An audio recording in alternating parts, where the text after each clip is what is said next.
Broadcasting live from sunny South Florida, and the best way to start your Saturday. This is KMA Talk Radio. Life, liberty, and the pursuit of fine cigars. And now your KMA crew. The man with the scoop, William Cooper. Alex the Goat Tavella. And always telling it like it is, Honest Abe Dababneh. I like to smoke them like the Winston Churchill, like John Kennedy, yeah. Remember Coach Red Auerbach, smoked up for victory, yeah. Well, you can take my wife, you can take my car, but you can't take my big cigar. My cigar. Good morning to all our loyal listeners, libertarians, and lovers of the leaf. Honest Abe here, and we are broadcasting live KMA Radio, Talk Radio, episode number 584. And as always, here with the trusted KMA crew, the man they call the GOAT, Alex Tavella, always bringing you cigar industry news, teaser, and rumor-free, William the Scoop Cooper. And special guest host this week, none other than the lovely Jessica Brandt. Morning, everybody. Good morning. Good morning. Oh, good morning. Got very special guests today. I'm very excited about this interview. Oh, great. It's great. We do. Yeah, I've had Nick on in a long time, and it'll be good to. Yeah, it's been a while. It's been a while. Well, you know, we stopped doing guests a couple years ago, and then right. Before that, but should be a very interesting show today. I want to kind of hit on before we go any further. I think probably the biggest story, non-industry story of the week. And to boot, I guess your team over in Philly had fun with it. I saw that. I know. I saw that. Miguel Chodel pinged me last night. Oh my God! Yeah, I wasn't watching the game. I was watching something else. Yeah. This Coldplay video and Cam. I mean, look. I think the worst thing at that point. I mean, obviously you can't think in the moment, but you just should have rolled with it. You just should have rolled with it. Act like nothing. It would have never. Nobody. She may have never even found out. But as soon as the drama started happening on screen, people were investigating. Who is this guy? Let me look at this. Oh yeah, you should have just. If anything, you should have just turned over and slapped her a kiss. The epitome of just act normal and everything will be okay. Normal, and this guy, and it's not going away. No, it's not. The Philly Fanatic did a parody of it. I know. It's now the Coldplay kiss cam. Oh my God! Well, he's blaming them. He's blaming the band. That press release was like 80% written by AI, and in the last paragraph he wrote himself. It was a private. There's nothing private when you go into a public concert. I mean, come on. If you're sneaking around, you sneak around. You don't do it in the open. So, I mean, I don't know how else to say that. I mean, I'm not approving of that by any means. I'm just saying that was dumb.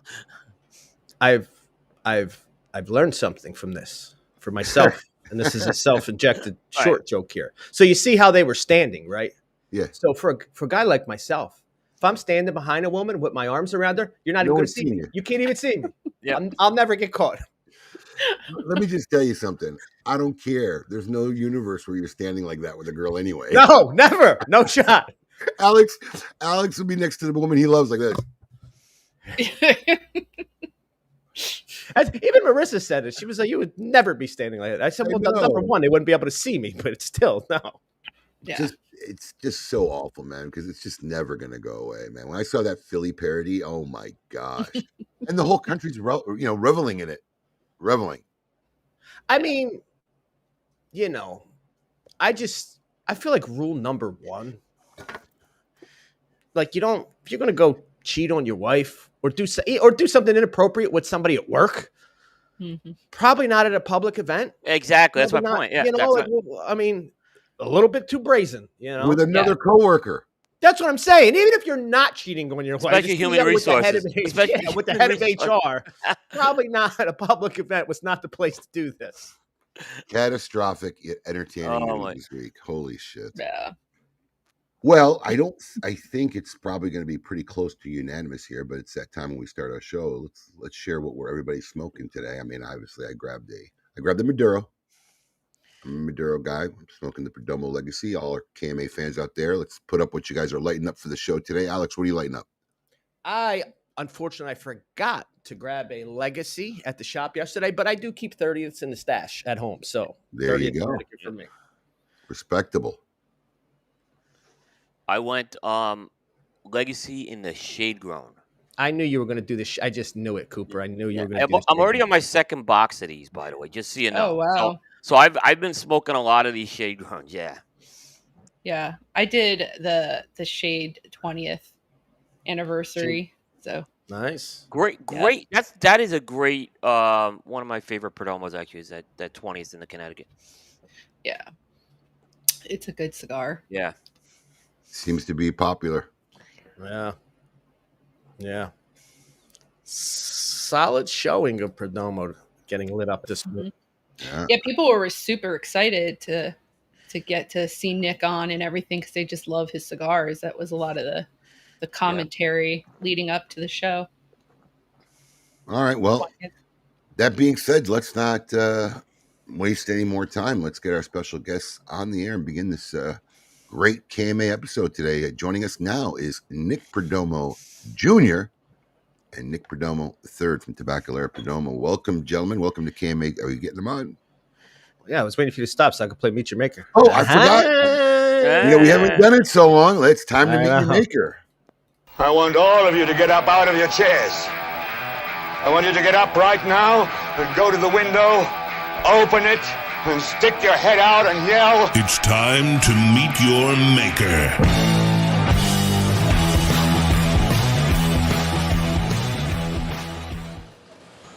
And there they are. Welcome, gentlemen, to KMA Talk Radio. Thank you for joining us on your Saturday morning. Thank you. Great to be here. Good morning, gentlemen. Good morning, everyone. So obviously you want to talk about the cigar and what's going on, but Nick, you and I are getting to that age now where way to start the show. it is what it is. I mean, when you've been in the industry as long as we have, and we kind of almost got in the industry at the same time, Nick maybe beat me out by a couple of years, but we've heard the stories, we've heard the history, and we've probably heard the same stories about the same people multiple times. But now we're at the age where we realize there's like this new generation, this new basically wave of consumers and cigar culture that haven't heard them yet. Normally I really hate to delve into what I would call stuff that we've already heard 1,000 times. But Nick, your past and your family's history is so really like a book almost.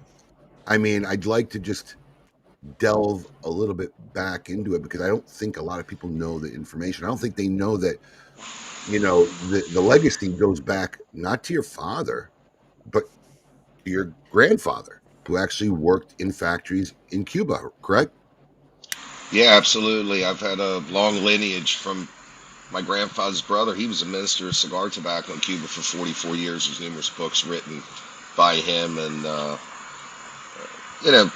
I was blessed not only just to learn from them, but just to learn from their political stripes. And what's great about the industry is I've never wanted to tell my son or my daughter, I wanted them to do whatever they wanted to do. You and I talked about that for years about our children, and it's nice when you see the business doing well and your son coming in and developing a brand that's been incredible, probably the biggest release in our history, and seeing how the business thrives inside of him because of his love and passion with the business too. So yeah, it's nice. I have an exit strategy when I get older. I got something to go with. I got Nicholas, so I feel really blessed with that, and I'm very proud of him. Yeah, it's got to be one of the most rewarding and fruitful things to experience. I can only imagine.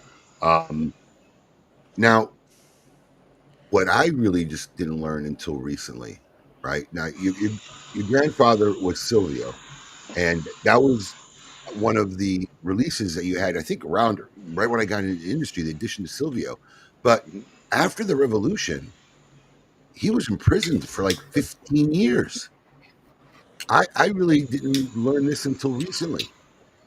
Yeah, my grandfather was in prison for doing nothing, just supporting democracy. My father was shot twice and saved by the Uruguayan embassy. Nobody would take my father's body, and they were trying to kill him. And there was one lady who was an ambassador, the only female ambassador. She was the ambassador to Uruguay, and she draped the flag over my dad's body and got my father out of Cuba. And he started in Washington D.C. He was sponsored by the Catholic Church there, but that lady saved my father's life for sure. And he was supposed to like get executed. Oh yeah, they were killing him all over the streets, during the time, and they were trying to kill him. He had got shot twice. My grandfather brought him into a hospital. They had to do a kind of a butcher surgery to get him out, and they had pumped him with plasma.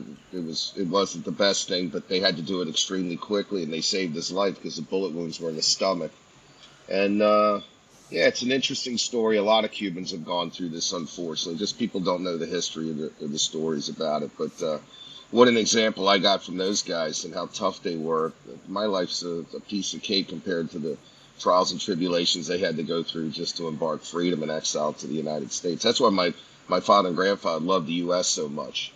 And they were just so appreciative. And my father taught me something when I was young. He would walk in the supermarkets with me and he'd say, look at these supermarkets. And I would say, what am I looking at? He said, they're full of food. How can you fail in this country? You have everything you want. It's up to you to be successful. You live in the greatest country in the world. And I never forgot that.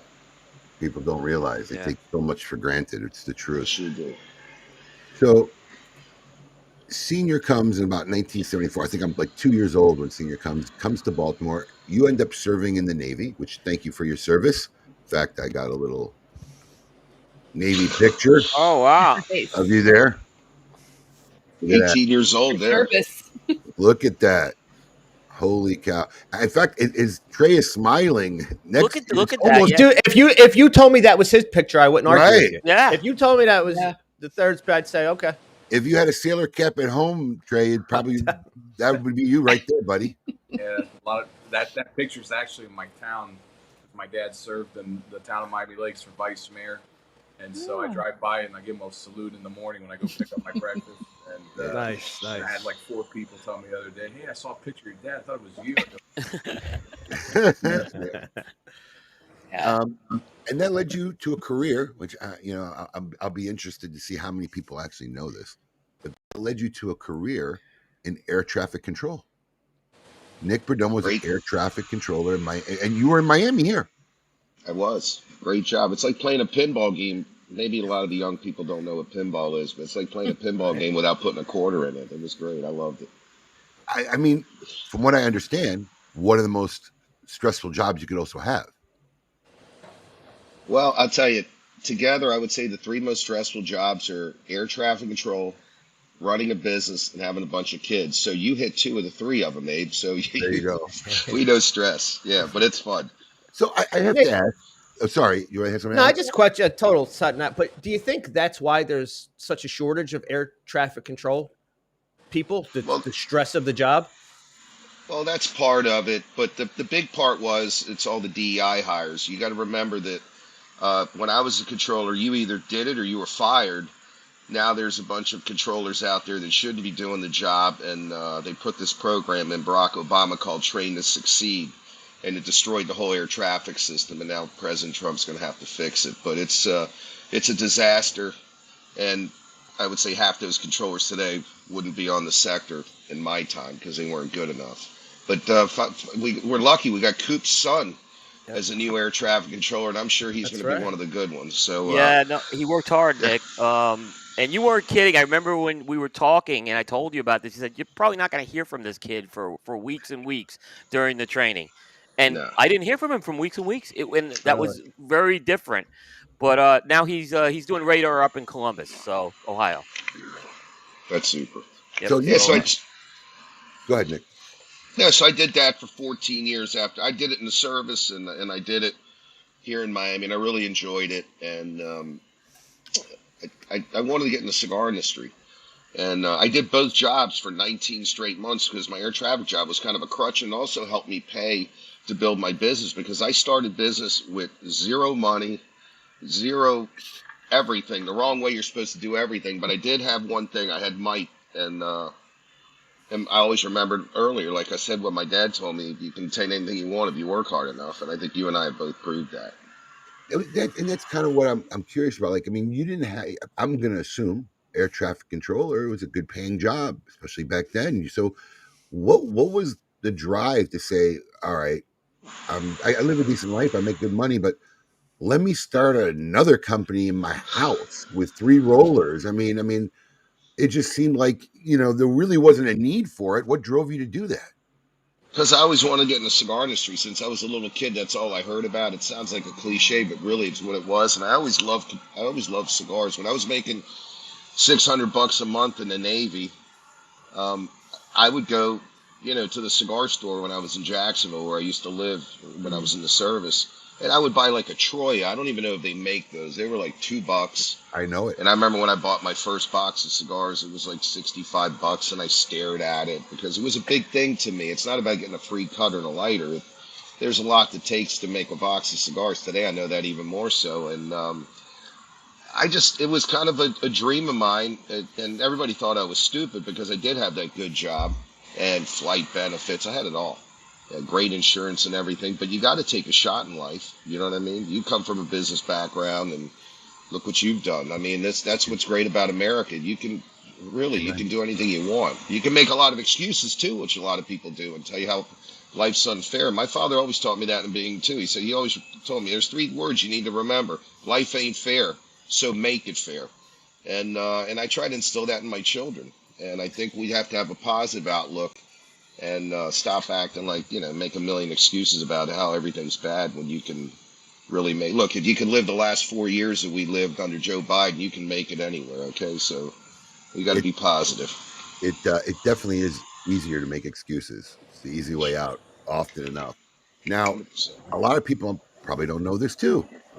Your original company was Nick's Cigars. That's how the company started, Nick's Cigars. And it started with your father. And I got a little photo here.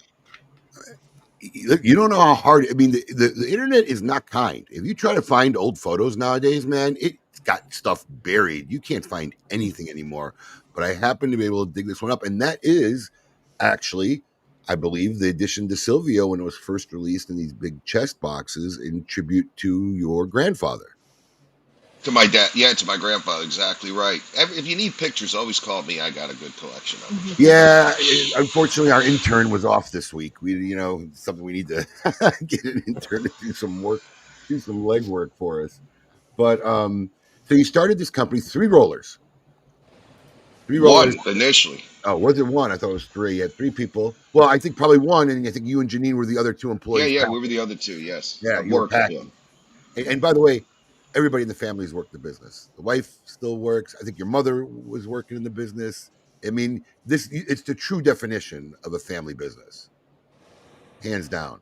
So I didn't know this either until I was reading recently, is that when you outgrew the house, you actually tried to do a facility in Ybor City.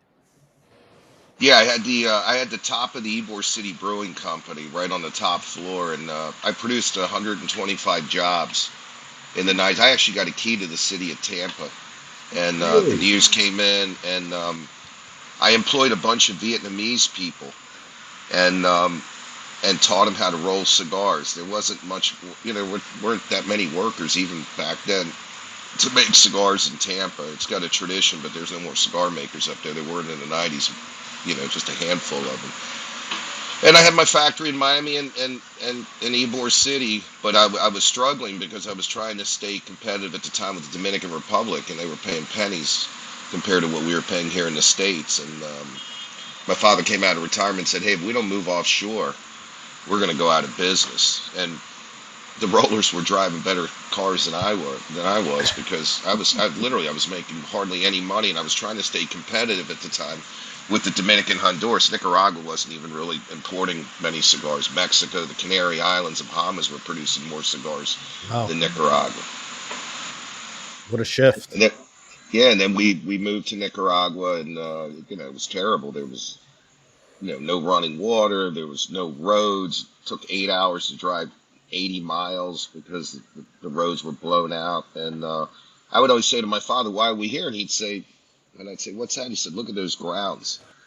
And Abe, you'd been down there even when my father was alive many years ago. If you went today to Nicaragua, you wouldn't even recognize it. Burger King, McDonald's, paved roads, and it's all because of cigars. And I remember telling people that Nicaragua would bypass Honduras one day, and everybody laughed at me. And today, Nicaragua bypassed Honduras and the Dominican Republic and Mexico and the Canary Islands all combined. So my dad was right. The grounds are special, and now the infrastructure there is excellent, and we're happy that we're a big part of that. We produced a lot of jobs and have helped a lot of people, and the people there have been great with us. My average worker's been with me in Nicaragua for almost 21 years on average. So we've been good, and if you came down, you'd see the company's totally different. We have thousands of employees down there, so we've been a job producer, and also it's been good. It's been very good. We're happy. We've been there for a long time, and we're blessed that we can be in Nicaragua.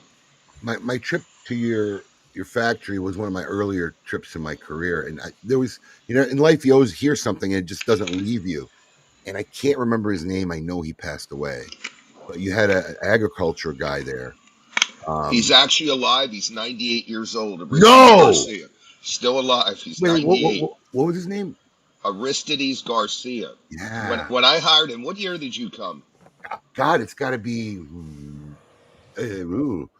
late 90s, maybe? Early 2000s. Yeah. Yeah, he was 70. I thought I would get 5 years out of him. He was a big grower in Cuba and a good friend of my father's. God. I thought if I could get 5 years and he could teach our people, it'd be good. Well, 28 years later, he's still with us. He looks phenomenal. I feel terrible. 120-pound bale of tobacco over his head. Yeah. I feel his terrible. Youngest is 13. His oldest is 77. What? Yes. He's got a 30-year-old girlfriend. He knocks it out. I mean, he's great. He looks fantastic.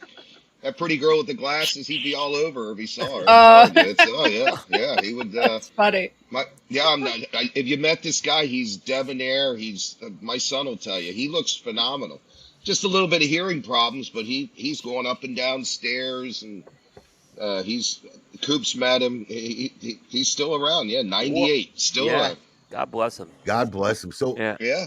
When we were down there, I was learning about really blue mold for the first time and how blue mold affected tobacco. And we were talking about this, and he was talking to me about how they combat blue mold and they learn about it and whatever. And it's very scientific, right? It's a lot of chemistry, a lot of genetics. I mean, and I literally said to him, and this was one of the most profound things because it's really the simplest answer. I just didn't think of it. I said, how did they combat it 40 years ago, 50 years ago, 60 years ago? I mean, we didn't have this scientific technology or whatever. And his statement was simple enough. He goes, there wasn't blue mold. Technology follows the disease, right? So, something develops naturally in the universe, and then people start, the science and the research comes later to figure out how to solve the problem. So I'll never forget that. It was a very profound moment for me when we were talking, and it was really a great trip. And it was something, and your father was down there, and I had met your father in Miami, and your grandfather, Nick, and God rest his soul, I think he passed away, 2004, 5? Something around there. So you're what? Well, I'm going to call Nicholas, and you Nick, so I don't have to keep calling him Trey the whole show. So, Nicholas, you're what, about 12 at the time? In 2000? 2004-ish? 12, yeah. Yeah, 12. Do you remember spending a lot of time going at that age? Were you exposed to a lot of what was going on in the business and experience with your grandfather? Because I was about 12 when my grandfather passed. So at 53, I have more what I call emotional memories, and I have real physical memories. I can remember my feelings and moments, but it's very hard to picture the images from 12 years old. And my grandfather was overseas, so I got spot experience with him every 3 years, maybe, when either he came to this country or we went to go visit Jordan. But do you have a lot of memories of Nick Sr.? Yeah, I do. They're beautiful memories. I mean, from 98, my first trip, to 2004 when my grandfather passed, I mean, we would go every summer. We'd spend the summers there, our summer vacation. And I had great memories walking the floors with my grandfather trying to show me about how to make cigars, and we go through the Korea industries and look at tobacco together, things like that. But yeah, my grandfather basically lived in Nicaragua 9-10 months out of the year.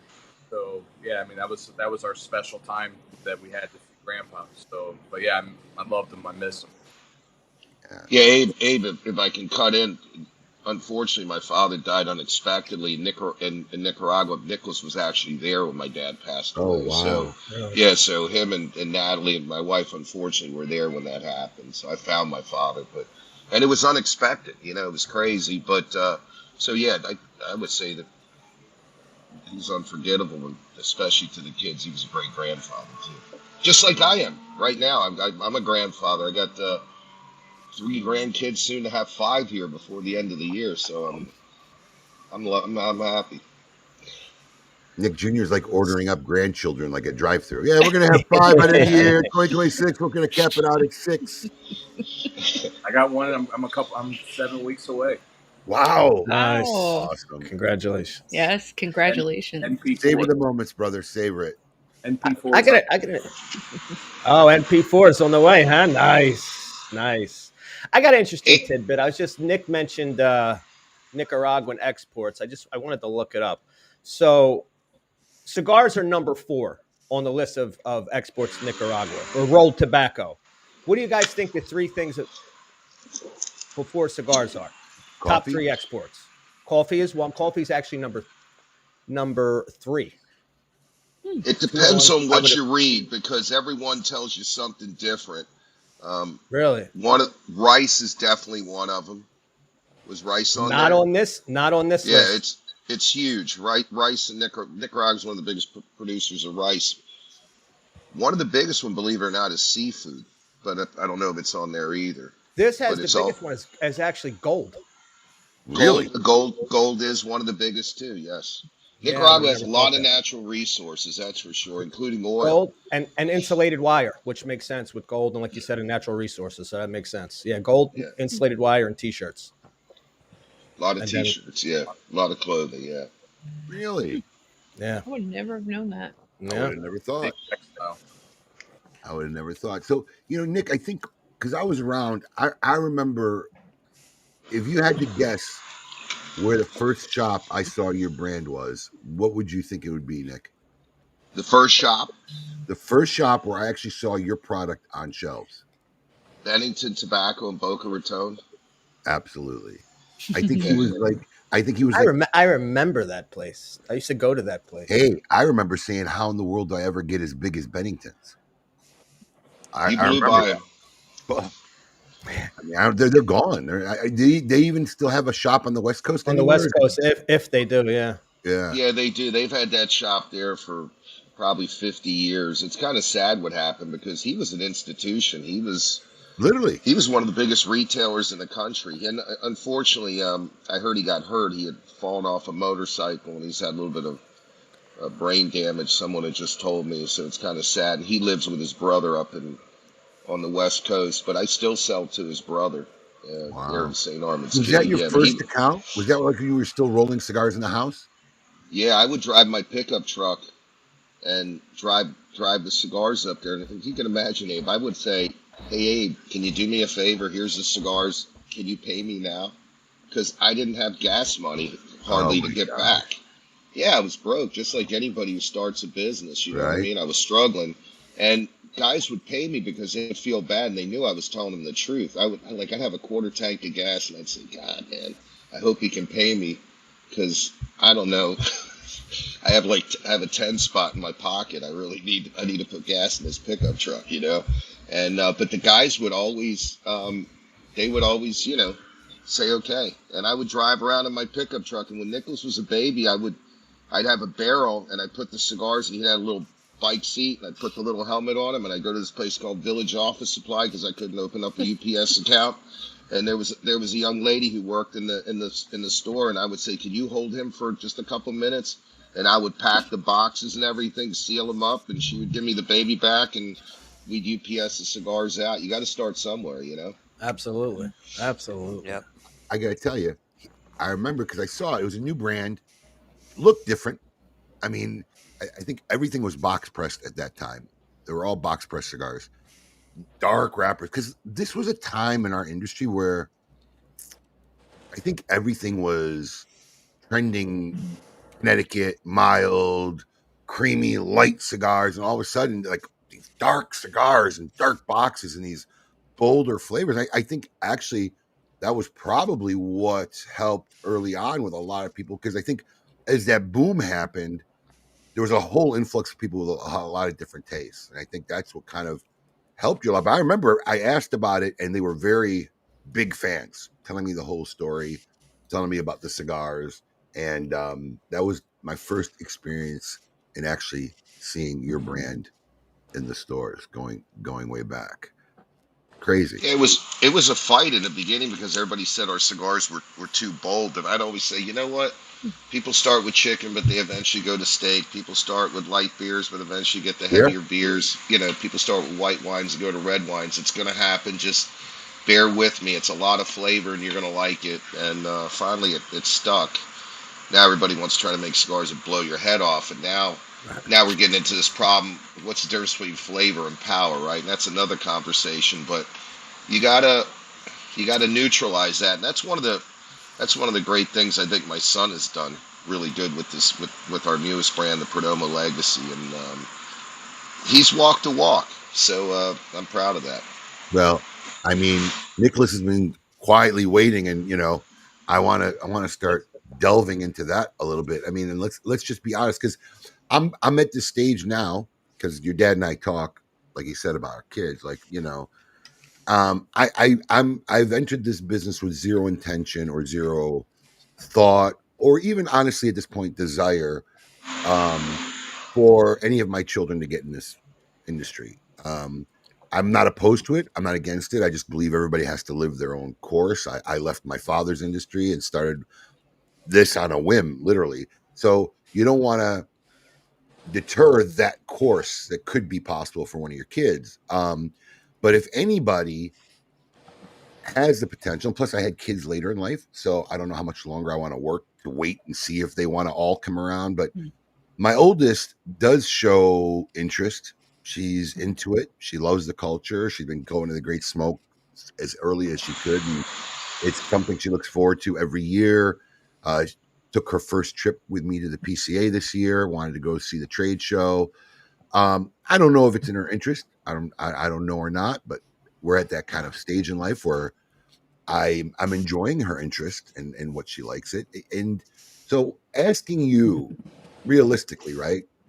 At what point do you think you really felt that? I mean, obviously, look, you're going to go to college, you're going to do your studying. My daughter's going to go, but at what point did you really say to yourself, or did you really know that it really doesn't matter where the path goes between here and there? I'm doing this business. When I was really small, I remember saying I'm going to work with my dad and my grandfather. I looked up to them and I saw what they did, and you got to remember too, my dad always took me everywhere he went back in the day to RTD, different. So I actually liked the people. I had more friends as a kid who were my dad's age and your age. When I was small, because I was always around, people in the industry than I did kids my own age. So I grew up in it, and so I just loved. I remember going to the old school restaurants, smoking cigars, and I'd try to pick up a cigar off the table and smoke and be like the guys. I always loved the culture. I just always loved the aspect that I loved when my dad come home and I'd smell the tobacco. But man, my dad smells really good. He'd give me a hug. It was always ingrained. I just felt like I was. That's what.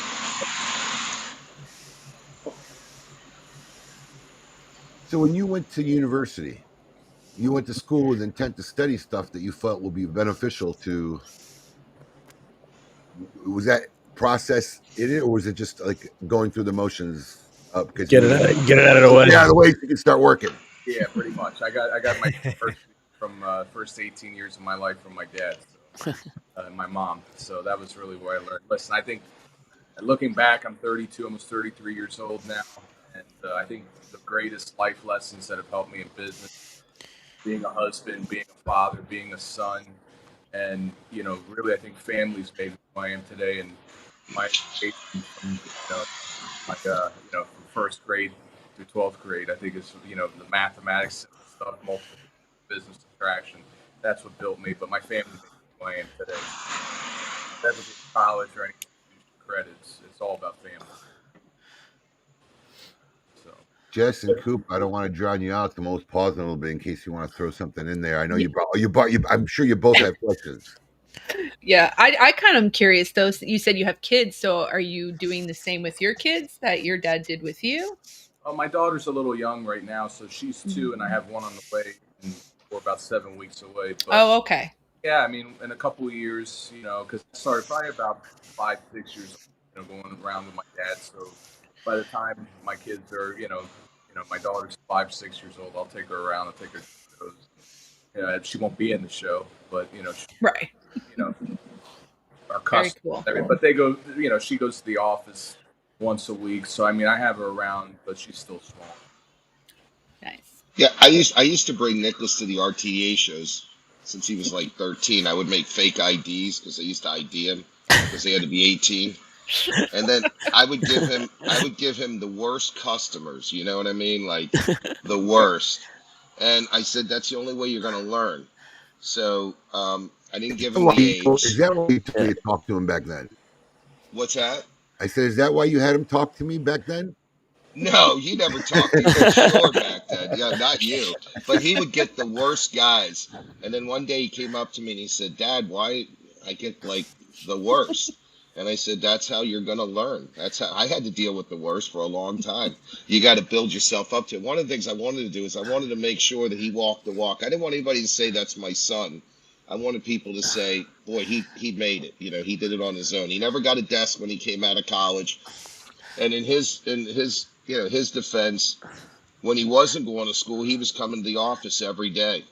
And in high school, he did too. And every summer vacation, he'd go out on the road with me when I would do events. He was always very interested in it, kind of like what you're saying about your daughter. But he took a liking to it at a very young age, stayed a lot of summers with my dad in Nicaragua. And he was very attracted to it. He loved it. And, I always had to battle with him, too, when he was a kid because he always wanted to smoke cigars. I was in San Diego one time. I get a call. It was like 5 o'clock in the morning. My neighbor wakes me up and says, hey, man, that cigar smells great. I said, I'm in San Diego. It's like 5:10 in the morning. It was 8:10 in the morning Miami time. And I called Janine up and I said, hey, where's Nicholas at? She said, he's up in his tree stand reading his Babe Ruth book. And I go, that's bullshit. He's up there smoking a cigar. Go up there. So he came down and my wife said, breathe right now. And he got all scared and she could smell the cigars all over him. And he always did that. You know what I mean? But and he gets sick sometimes, but he always got up on the horse. And I'd said to myself, I think this kid's going to be in the cigar industry. Yeah. I've talked to both of you about the legacy quite a bit. And, one thing that's really clear, Nicholas has been involved in this project from start to finish. He knows every aspect of this. But, Nick, have you ever, this is one thing that I observed. I have never seen a next generation project come out of the gate like this has come out, where this has been a home run. How does that make you feel? Because that's obviously you feel you've done something very, very right there. To have this kind of like I said, a project like this launch with the next generation. I don't remember. The only one I could maybe think of is obviously when Carlito did Opus X is the only other one I can think of. But he was older than Nicholas. Yeah, but when Carlos started Opus X, he was in his 50s. That's what I'm saying. Yeah, it's yeah. mind-boggling to me because it's the biggest launch we've ever had in 33 years of being in business. So you got to be proud of your son when he does something like that. And when you talk about somebody who brought something from seed all the way to shelf, in reality, because this was the one project I had nothing to do with, and this was the one project that scared the shit out of me because you had nothing to do with. I had nothing to do with it. And Abe's known me a long time. I'm kind of I want to be in everything, and for me to stay away from it was very hard. But you got to trust in your people, and the only way your people get better is if you give them a little bit of rope. And I've learned that as I've gotten older, and he's done a great job with that. But man, you talk about a lot of work. This project, I was 56 years old when he brought this thing up that he wanted to do, and he said, I want to make a cigar with your name on it. I said, for what? And he said, well, when you turn 60. I want to have this brand. I want to call it Legacy. I said, Nicholas, why do you want that? I don't want a brand with my name on it. I got my last name on all of them. He said, well, it's something special. You're going to be 60. And I said, nobody really gives a damn about me and being 60. And then he looked at me and he said, I do, Dad. And everybody who's a father listening here, when your son or your daughter says something like that to you, it's over. Yeah. It's over. It's over. Yeah. So that's how it worked out, and it's been great. All the father and son pictures that you see, all the motif, everything was really him, and I'm super proud of him. Thank you. And now you got this wrapper, this leaf, I should say, because it's a wrapper on the one I'm smoking. It's a binder on the other two. Now you have this thing in your arsenal that's just kind of expanded your innovation. Is this something we'll see more of on other projects now with the shade grown? Well, we've been our genetic team has done a great job. You know, it's unbelievable. It's done with a fine paintbrush and a cotton swab. And I've always been a Cameroon fan, but when Rick Merrifeld passed away, things really changed, and we got out of Cameroon. Me and Carlos Fuente and General Cigar were the Cameroon kings there for a long time in the 90s and early 2000s, and I loved Cameroon. But it's a very thin leaf, very brittle, and the rollers were spoiled working with our big Habano. They're like blankets, and they stretch, and they're oily, and they're wide.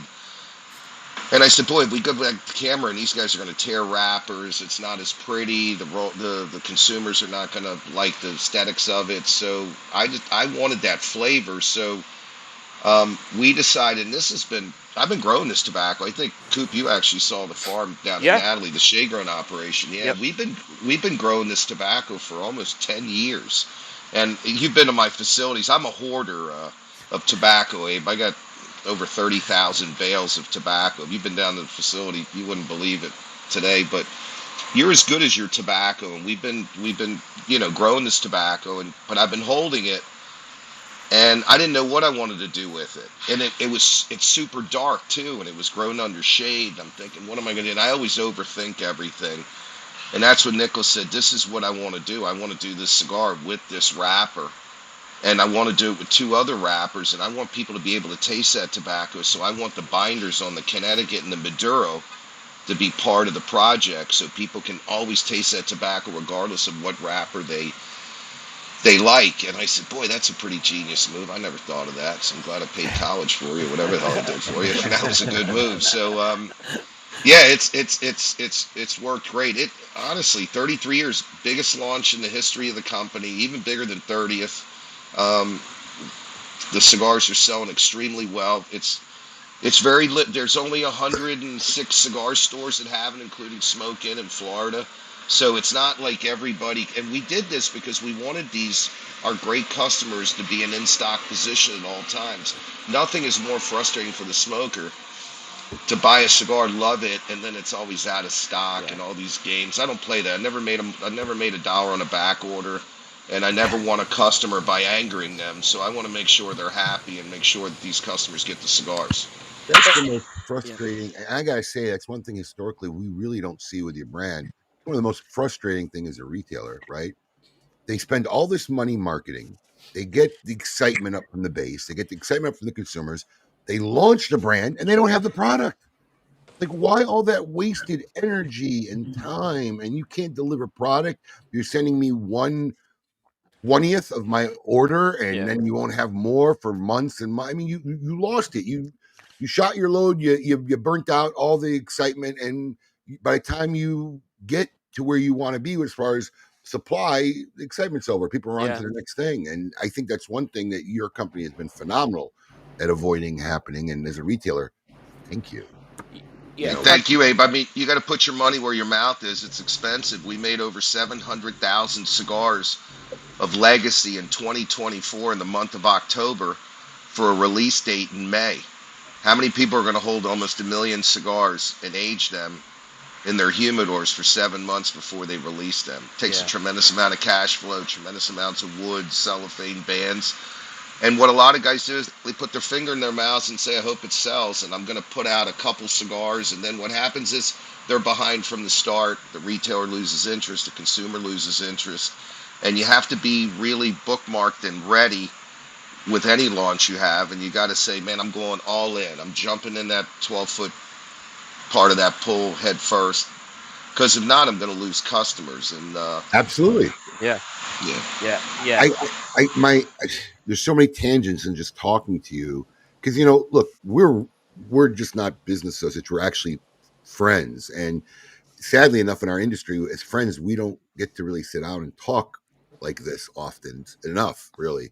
So there's stuff you're saying, and it's taking me down tangents. But you mentioned Cameroon. I'll tell you something, because I want to drop. I always like dropping knowledge that a lot of our fans and base probably don't know, because we've been in this industry for so long. Is one of my all-time favorite Cameroon cigars. Any guess, Alex? Your all-time favorite Cameroon? Yes. What would you think if I said? It's one of the ones early on that I loved. I was smoking every day. I was taking them home by the boxes, not box. Don Carlos? No, it was the Cameroon that Nick was making for CAO. The CAO. Oh, the CAO camera. Yes. Bro, that was that. There's certain sticks in my career. The gold label. The gold label. Yeah, the gold label. My, so, that was never the same afterwards either. I'm telling you. Yeah. It was. Yeah. It was made by a lot of people don't know this too. Like Nick's made cigars not just for CAO. Most people won't know this either. Is the first cigars by Drew Estate for Jonathan Drew and Marvin was actually made by Nick Perdomo. It was La Vieja Habana, and Nick was making them those cigars. And if I believe correctly, my memory serves me correctly, their first factory was your old factory. That's true. My father was really instrumental in helping Jonathan out when he had started. He was a retailer up in New York, and he did great. I'm proud of him. And yeah, we made cigars. We took CAO's production from 275,000 cigars to 3 million cigars in a year. And that Cameroon at the time was the hottest. It was one of it's one that will always stay in my brain as one of the cigars I loved. And I'll never forget that trade show, because God rest his soul, I really loved Chano. Chano was just this great guy, man. I really loved him. And I'll never forget, because when they came out with the anniversary series, it was being made by Tony Bahrani, and you'll have to Google that name. I'm not going to get into the story of Tony Bahrani, but it was being made. Well, it was being made at the Costa Rica factory that was owned by Donald Douglas at the time, which Tony ended up buying into. So when that happened, I think Tony says, I don't want to share my factory with another company. And CAO was so successful at the time, that line, they literally kicked him out without notice. And I'll never forget that trade show.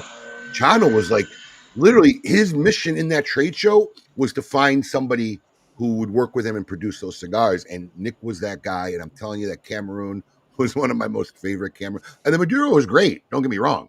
Maduro was phenomenal. But that Cameroon was a cigar that I can't forget. Yeah, it was a great cigar. Was it this cigar? That was the one. That was the one. And the Maduro had the red band. Yes. Yeah. Yep. And we made one called Extreme, and that was a big push. But they unfortunately, John was getting up in years, wanted to sell the company, and they sold a brand that was massive, and it got destroyed. And now the brand does nothing. It's kind of sad, but we were happy that we were one of the ones that got to build a brand like that. So we built a couple good brands. So that's you have. News. Yes, you have. So this cigar here, Nicholas, for anybody listening who doesn't know, why don't you give our fans what your take and the breakdown of all the three wrappers are, and if they haven't had a chance to try it, you could probably help them decide which one they want to start with. My choice is you try all three and then you go from there. But why don't you give a little breakdown about it? I agree with you, Abe. Yeah, it's a cigar. It's the blends are very unique because it contains a tobacco that's really proprietary to us. Like, Coop was mentioning, my dad, we created this Cameroon Cuban seed hybrid. And, a lot of people, you hear hybrid seed, hybrid wrappers, hybrid this, but, people don't really know what it takes. Imagine, we plant a Cameroon seed plant, and then we plant a Cuban seed, Criollo 98, in the ground. And then what we do is we allow it to bloom the flower. And then what we have to do is we literally take the flower for example, in the Habano, the Criollo 98 seed, the actual flower, we actually emasculate it. We remove the stamens. And then what we do is we take the pollen from the other plant, from the Cameroon seed, for example, and we brush it over. And then we go through what we call seed pod development. We allow these seeds to dry out and so forth, and then you create these capsules, and then you have thousands of what we call our Cuban Cameroon seed, and we grow these seeds in the Esteli Valley under shade, and it produces, in its filler country, and it produces the richest, most complex tobacco, in my opinion, in the world, and it's proprietary to us. This is our own. And so when you try all three cigars, whether it be the Nicaragua shade-grown wrap cigar or even the Connecticut and Maduro, what I wanted to do was, and I had the opportunity where not everything made wrapper grade, and we had some binder grade and we had a little bit of filler grade, but really what I was able to do was I was able to take the binders and incorporate that into the Connecticut, incorporate it into the Maduro. So it helps elevate the blends in flavor and really brings out, for example, the creaminess in the Connecticut wrapper, makes it a little bit more rich, brings out the sweetness, the natural coffee and sweetness that you get in the Maduro, elevates the blend. It's really like it's like the miracle leaf. It gives so much richness. The combustion's incredible, but I think all three are incredible. They're full flavored. My dad mentioned something earlier today. A lot of people get flavor and strength mixed up. I heard a guy tell my dad when we were a couple months ago when we were doing the launch, he said, "Hey, I like mild cigars." And he goes, "I want to smoke the Nicaraguan shade grown." My dad goes, "That's not mild." And the guy goes, "Well, I'll try it." And he goes, "Oh, this is great. This is mild." And he goes, and my dad, we connected and we go, "No, it's not mild. It's just very smooth." So the flavor is extremely smooth. So all three are extremely smooth, all 10-year age tobaccos from the crops of 2014, 2015, wrapper, binder, filler. It's the best that we could make. And it was something when I blended these cigars, I used all high primings. I wanted to make the best cigar possible because it's in honor of my dad. It's our flagship. It truly is the best, whether you try, depending on what wrapper you like, but try all three. They're all different. Enjoy them. In fact, the next one on deck is the Connecticut, and I just saw Jimmy Boyles in the lounge. Jimmy, don't go anywhere. I'll come out and have a cigar with you right after. That's right. You're there. Awesome. Yeah, I'm here today. I wasn't planning on it, but Jimmy said he was in town. I said, let me come and have a cigar with Jimmy. So I'll be out. Still there after the gym. I'll see you after the gym. Right after this. Might order some lunch here. So, wow, so much information. It's been such a good show. We do have to take a small break, so we don't have a lot of time, so we're going to run the break early. I don't want to delve into something major, but we got a very interesting segment after the show, and most people, I think, do know this, but if you don't, Nick's Jr. is a hardcore drummer. You love your drums, so we do have a musical segment after the break, and we'll be right back after this break. Until then, everybody. Oh wait, I got to get ready. I keep forgetting I do this. You do this. This is your time to shine. Well, here's the problem. I'm not used to this new. I know. Now you know my pain. This new layout, the software we use for broadcasting, updated, and everything looks different now. Here we go. All right, we'll be right back after this break. Keep it lit.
to win some epic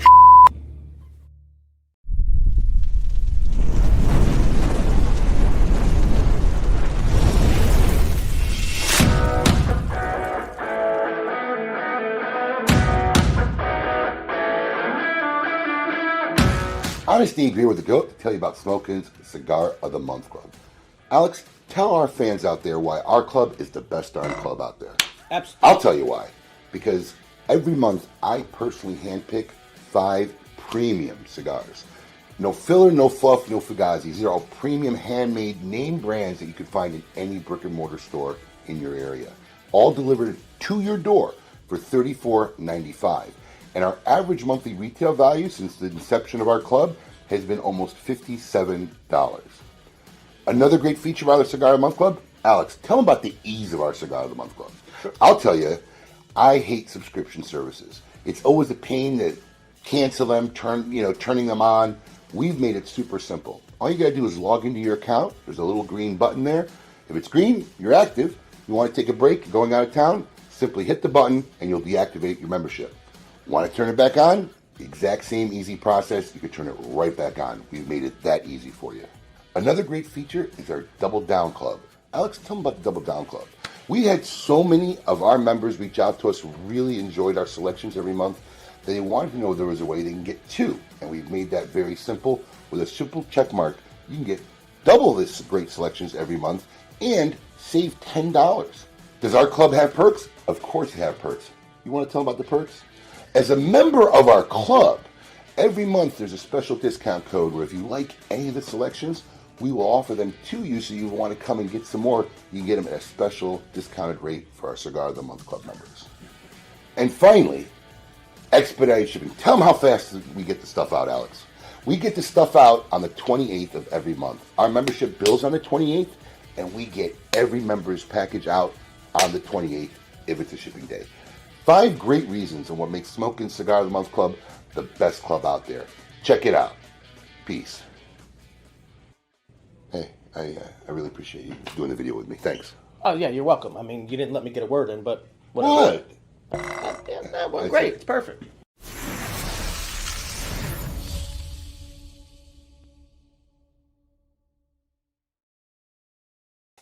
Welcome back, everybody, to Hour 2 of KMA Talk Radio. As always, we are broadcasting live from sunny South Florida. Our special guest today, joining us from various parts of South Florida, Nick Perdomo Jr. and Nicholas Perdomo. Once again, gentlemen, thank you for joining us on your Saturday morning. Appreciate it. Thank you. Likewise. Alex, you and I are going to be on Kane's Walking, and we'll probably still be running that same Cigar of the Month Club. I know we gotta sit. And every time I sit in your office, we don't even bring it up. I gotta set a reminder. There's like a whole human being between us that we've lost. Literally. Alex, that commercial was fantastic. You know what it reminded me of? You were me, and Abe was my wife. That's definitely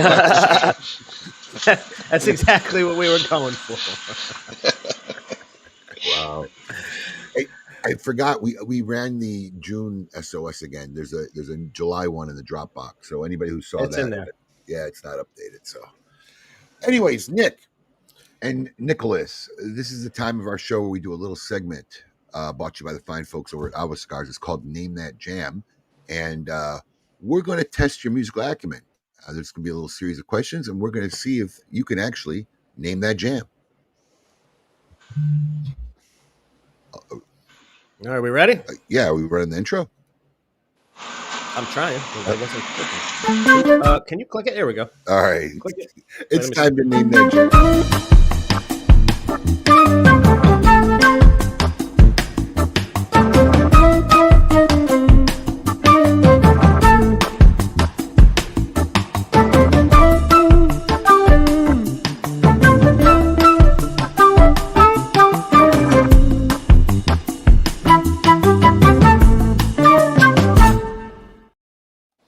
I was trying to click while it was uploading. That was my problem. All right. Anyway, time for Name That Jam. All right. This week, I'm going with This Day in Music. So, July 19th in music. July 19th, 1954, Sun Records released this artist's first single, That's All Right, a cover of Arthur Krugerup's 1946 tune, That's All Right, Mama. 1954, Sun Elvis Records. Presley. Come on. See, Abe, Really? shaking your head. They're going to do That's well. all right, Yep. mama. That's all right. That's right. See that? I'd let you win that, Nicholas. Yeah, Yeah, right. the wrong Perdomo got that one right. All right, here we go. Next one. I got 4 total. All right, 1987, July 19th. This artist played his first ever show behind the Iron Curtain when he appeared in East Berlin in front of 180,000 Billy people. Joel. Wow, 2 for 2. Incorrect. Oh, Not Billy Joel? It is not Billy Joel. Can you please repeat the question? 1987. This artist played the first ever show behind the Iron Curtain when he appeared in East Berlin in front of 180,000 people. Can you play like a letter of the song or? I don't Yeah. I don't have the. What's he played a whole show? I don't. 1987 John. Iron Curtain. Close. You guys are so close. It's the other guy. Come on. Paul Good McCartney? Americans. Come on. Come on. America. It's the other guy. You're right there. Come on. Even Bruce Springsteen? Bruce Springsteen. Thank you. Okay. We both said it. Yeah. That one stumped me. I thought it was Billy Joel for sure. I thought it was good. All right. This one's a little bit of an alternative, right? 1993. This band walked out on stage naked at their Lollapalooza set in Philadelphia in a protest against censorship by Green Day? appearing no, incorrect. By Red Hot appearing Chili completely Peppers. nude. Close, Oh. but no. I didn't hear the question. Can I hear the question again? This band walked out on stage naked I at know their this one. Lollapalooza set in a Philadelphia protest against Rage Against the Machine. censorship. Yeah. Raised Against the Machine. It is correct. All right. Well, I feel like you've made this last one a little bit easy at this point. 2018, July 19th, New York State declared July 19th this Artist Day after he became the first to appear 100 times at Madison Square Garden. Billy Joel. Billy Joel it is. We got Billy Joel in there either way. The two Well old guys done. got that one. That was well done. Everybody got every one. We did good. Did Coop get one? I had 2 of the 3. Or 2 Coop of the 4. he had Rage and I had Rage and I had the Yeah. Elvis. Yeah.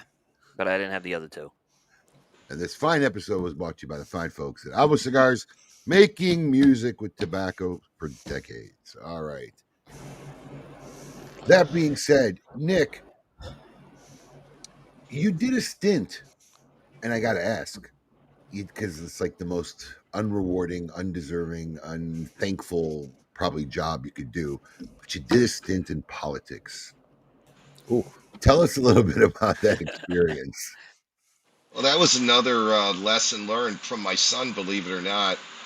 I went to my city and I was watching them in their budget meeting, and I said, boy, how inept are these guys? Yeah. You can only imagine Washington, right? And when I came home, I was telling my wife about it. My son said, Dad, you always said if you can do it better, you should do it yourself. You should run for council. And I said, oh, you got to be kidding me. It's the second oldest profession. I can't do that. And he said, well, you told me that. So I said, yeah, I did. So it was something on my bucket list. I ran. I hated it more than you could ever imagine. It was just so disgusting. And I tried to, I did the right thing. I had 17 campaign promises. They told me it would take 20 years. I did it in 3 years. And I was kind of a bulldozer in the beginning when I was down there. I wasn't very politically correct, to say that by any stretch of the imagination. And what happened was I wanted to do the right thing. I got everything done in 3 years. And I cut the budget by over 51%. Look, we're business guys. You and I know how to run P&L statements. I had lawyers to the left of me and real estate agents and guys who were looking for credit instead of getting the job done. And I did a great job. I never collected a penny of my salary. I gave it all to charity, and I could only do 4 years of that crap, though. And I remember Marco Rubio years ago saying, you should run for politics. I told him I couldn't take the pay cut, but I had no interest in doing it. I did it. I did a good job. I still go to my town where my son lives, and people always say, boy, I wish you could come back. I wish you'd be the mayor of the town. And I could run it. I run a bigger budget than the city's budget today, believe it or not. So But I did it, and I don't want to do it anymore. And it's terrible. Definitely a one and done. Yes. So I'll tell you a But funny. Go ahead, Nick. no, but I did the right thing, and my son taught me something. I think I taught him something at the same time. But I'm glad I'm not doing it anymore. So I'll tell you a funny story that you don't even know. Okay. So anybody who's been fans of the show and fans for a long time, go way back. You'll remember when we had a dummy dialer segment, which then involved into me calling up people within the industry, playing practical jokes on them. I remember that. And Nick, Yeah. you were on my radar. You were on my. It never got around to happening, but you were on my tablet of future prospected, victims of dummy dialer, and I had the whole thing set up because you had been out of office for like 4 or 5 years, and I was going to call like one of your constituents complaining about the pothole in the middle of the road in front of our house, and go on with this whole thing how I expected you to demand you to have this pothole fixed immediately and whatever. But we never got around to doing it. I think the segment fell off, but it was on my radar. It was supposed to happen. I was going to call you as one of your former constituents and see how agitated and aggravated I could get you on a phone call. Abe, I would have got it fixed. I would have got it fixed. People ask me still to this day, what can you do here? I still make calls to try to help. As crazy as that sounds, because I'd rather just get it done and not have to hear about it anymore. But it's sad that I can get it done a lot quicker than a lot of the guys who actually do it for a living there. It's nuts. Isn't that amazing? I think part of the problem in politics is people really don't want to get it done, because then what are they going to do? Well, what do you got to do, right? Why get it done? We could just keep doing it forever. They need to have people continually need them for something, and I think that's probably part of the problem. That's the 95 is the grand experiment of that. They start in one area. By the time they finish the last area, it's time to start over back at the start. 100%. We built the Empire State Building by hand labor in the 30s. Today, to build a 1 mile road, it takes them 5 years with all the technology, the equipment. It shows you something, right? Right. Yeah. My thing with construction is, how many times have you ever driven by construction and actually seen people working? Yeah. Never. Yeah. Never. Drives me nuts. It's like the old Michael Douglas movie where he grabs a bazooka because he can't stand them not falling doing down anything. or whatever. Yeah. That was good. That was good. We have a road in South Carolina. It's I-85, and it's been under construction for 20 years. It's just continuing under construction. It's like they've made no progress for 20 years. I'm not kidding either. I mean, I get it like in Chicago, because they really can only work like 4 or 5 months a year, 6 months a year, and then they really can't do it. But here you can work all year long. And I can tell you, I see construction everywhere. Oh, everywhere. And I never see anybody working it. Ever. Any time of day, any time of night. Once in a blue moon, you might get the really bright lights, like if you're driving somewhere at 1 a.m. and they're doing something obviously they can't do during the day. But I seldom see anybody working construction. It's insane. No, it's incredible. It's incredible. It's. I mean, look, that's what happens with red tape. Labor that doesn't really care about the labor. Finishing the job, like you said, only leaves people. Well, what do we do next? Well, we could just do this forever. The case in point is, you watch an Indian reservation. You want to build something at the Hard Rock? It's up in 4 days. Yeah. Where the road, right? It's still been a 20-year construction project. Here by us in Sarasota County, a lot of it is environmental, like for wildlife. So people will come out and protest. Like they're recently down the road, they're redoing a whole entire road, and they stopped because of the eagles and stuff and the osprey. So they had to wait till the nest was empty just to move a light post back. Yeah, it was like a whole thing. It took like 6 months. I'll tell you a quick funny story. This guy's got to be one of the richest guys in Florida. I'm telling you. Bob Barricades.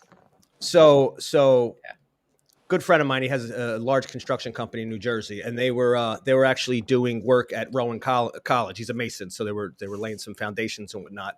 And in the middle of the project, unfortunately, as they were digging, they found a Civil War cannon in the ground. Whole project's got to stop. Whole project stops. They're digging out plots. The Historical Society comes out. The project gets delayed for a year. They have to go through the whole thing, make sure there's nothing there. These guys come back on the job a year later, start to lay the foundation. What's the guy do? He finds another damn Civil War cannon. Are you He turned serious? around. He said, "Get that thing, put it in my truck, and get the hell out of here. I cannot afford to have this project stuck for another year." And now he's got a Civil War cannon sitting in his construction lot somewhere. That's not to crazy. just literally didn't even care about the cannon, just not to stop the damn job for another year. But that's the type of shit that happens on construction jobs. That's So, Nick and Nicholas, I know we just had it, but is there something in the works that you guys want to share with anybody coming up? I mean, we're in the middle of the year. Anything on the Perdomo timeline project you want to leak a little bit or talk about? I'll defer that to Nicholas. He's like the new mad scientist in the company. That's nonstop with looking at stuff. Go ahead. I got something done. Well, me and my dad have something done that a couple of years away. It's done, but I'm waiting. I'm not doing anything now. We have something really cool, something very different. I'm gonna leave it there. It's we're still a ways away. We just came out with Perdomo Legacy, and this is something that could be a part of it. And I think it's going to be something that will eventually turn into more. Legacy is the foundation to all of this. But my dad and I, we have something real special, and going behind the scenes, making Perdomo Legacy. It's like the guy who saw somebody fry an egg 1,000 times but never fried an egg himself. But you know what? He saw it so many times he could fry an egg. And that's kind of like how Perdomo Legacy was for me in terms of the blending process, in terms of, coming up with the blend. Now, I did have trials and errors, and I made cigars that were too heavy. I made cigars that were too flat. And then I was able to work with, in my opinion, the most incredible, most unique tobacco, our Nicaragua shade-grown tobacco from our Cuban Cameroon seed. And so you could imagine I'm very humbled, by, the reception of Perdomo Legacy, and, all the thousands of messages and compliments and phone calls that people say, "Hey man, you did a great job. Your dad's proud," everything. And so I'm very humble, but I'm also extremely amped up, and I'm extremely confident right now in terms of, being able to blend, being able to come up with new stuff. And I have some great cigars that I blended during the Legacy project that I still want to make and I still want to use because it doesn't exist, and the blends are ours. And so I'm definitely not going to let that go by the wayside either. But I also have to be strategic in the sense that I want to make sure Perdomo Legacy sets its roots into the retail stores and with our consumers, and that brand has the foundation. So when I do come out with another brand, and really, I'm trying to do something extremely special with packaging in the next couple of years. It's something my dad and I are working on. And so, but I want this brand to have a foundation before I do something else. Is there a plan to roll out Legacy to more retailers as time goes on? Yeah, but I have to protect you, Abe, and I have to protect the little over 106, 107 accounts that have it. So, again, this brand, the tobacco, really, Nicaraguan shade-grown tobacco being grown in Esteli, which is filler country. Nobody grows wrapper tobacco in Esteli. Your yields are horrific.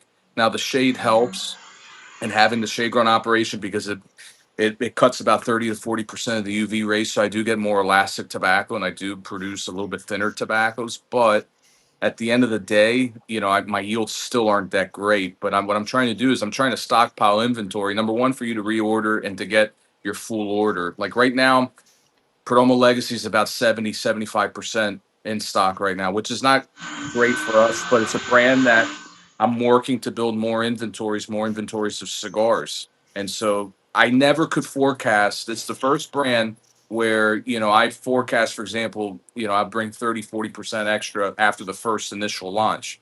I've had 50, 60, 70 of the accounts reorder their original order.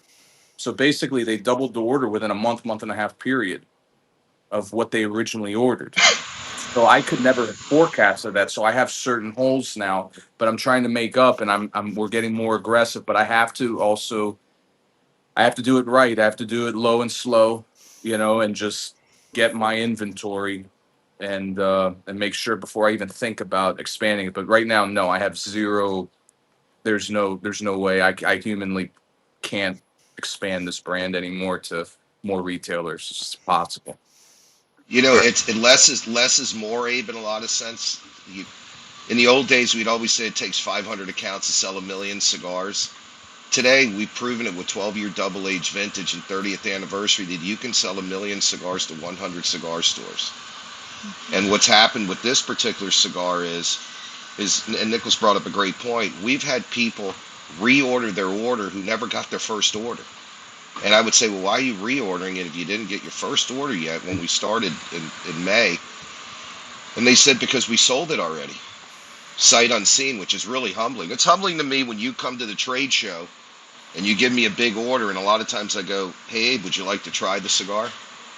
And we hardly bring any samples anymore because of the trust factor that our retailers have with us. And I mean, you talk about humbling, that's really humbling. And we don't really come out with a lot of brands. I think our portfolio is quite large as it is now because we had 3 wrappers. But it takes us 3 to 4 years to come up with a brand. I see these brands come out every week. Maybe I'm an idiot, but I can't do that. I don't know how you can do that. It takes me a long time to come up with something because I want something that's different. Nicholas has got the same mindset we all do. We have a tasting panel. We really are very thorough. We really want to satisfy the customers, and we want to satisfy you where you feel confident in selling the brand when they go into whatever Perdomo section they go to in any of the better retailers around America. So it's important for us that when we come out with something, we really think it through. The hardest part about this whole game is this right here, this packaging, these bands, the paper products, and so on.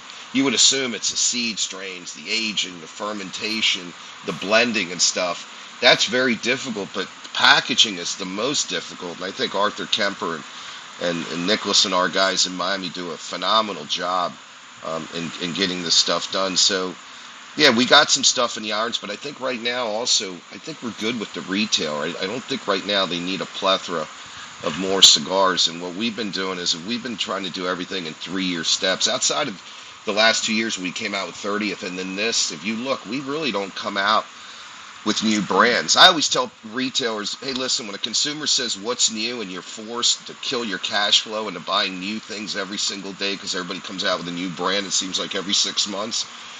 I was just in South Miami with a friend of mine, and the guy came in, and there was a wall of Perdomo in the cigar store, and the guy goes, do you have something new? And I said, I do. I said, have you ever tried the Perdomo Reserve Champagne?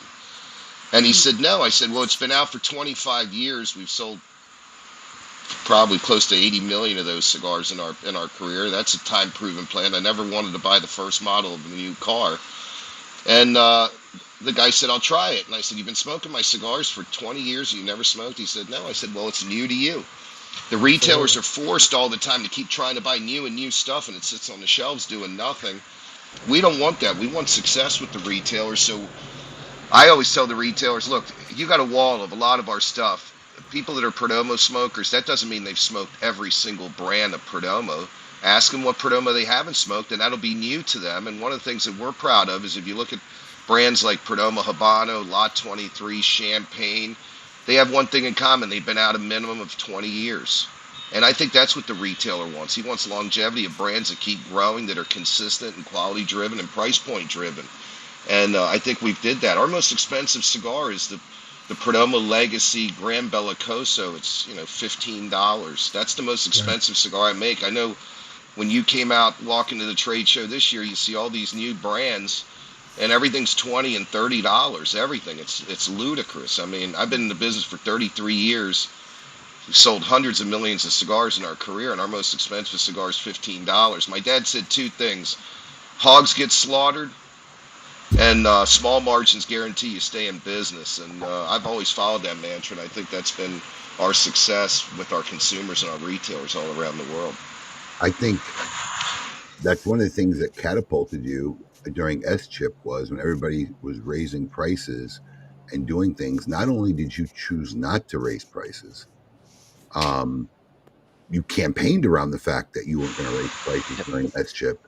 And I think a lot of that resonated with a lot of people. I think a lot of people who got pushed out of a price point right? With S chip. Maybe I don't want to start spending that much. We're starting to try other brands. I think that was a very well thought out move that really helped the company, I think, grow and find new consumer bases back then. And on that point now, I'd be interested to hear what you have to say on what your take is. And I'm sure you probably have been asked this 100 times, but you and I haven't talked about it. So I'm interested on what your take is on the tariff issue that we got going on right now. Well, first of all, I understand it. For example, Nicaragua had a 38% tariff on American goods, and they import billions of dollars. The president did a good job in negotiating. Now they're at 10%, but unfortunately, we're paying 10%. We're as Nicaraguan makers in Nicaragua. So it's been punitive. The last 3 containers from the trade show cost the company $614,000. We absorbed it. When you absorb that together with S-chip, it's really hard to do. I understand the reason for it. It's to play on a level playing field. And in our particular case, nobody's going to make cigars in the United States. It's too expensive. It's too laborious. And I understand trying to bring manufacturing back in the United States, but let's face it, cigar makers, 99% of them are pro-conservative and pro-business. So we're happy with the president, but this kind of hits us right between the eyes. I understand it, but it's punitive, but it's good for the country, and sometimes you got to take it on the chin on that. So I'm not the biggest fan on tariffs to Nicaragua. Let's just say that. Do you think it'll stay? Oh yeah, I don't think it's ever going to go. I've never seen the government ever make money and not absolutely. I would love to see the tariff stay and S-chip go away. We pay over $10 million in S-chip tax every year that doesn't get brought on to the consumer or the retailer. That's punitive. And on top of it, at the time, we took our 2 most popular brands at the time, which was Perdomo Reserve Champagne and Lot 23, and we dropped the prices from 2009 levels to 2003 levels because we thought we could expand market share, and we did. And sometimes it's not about margin. A lot of times it's about volume. It's about market share, and it's worked for us. And we're a completely debt-free company. We're afforded to be able to do that, but it's punitive. Our margins are small, volume is high, and our consumers are happy, and our retailers are happy. At the end, that's kind of what it's all about. It's worked good for us. I mean, it just makes logical business sense. Even as a consumer, if I smoke a $30 cigar, I'll smoke a $30 cigar once a week, maybe treat myself. I'll smoke a $10, $12, $13 cigar every day. And as a manufacturer, the customer I'm sure that you want is the guy that'll smoke your $10 cigar every day, not pick up your $30 cigar once a week.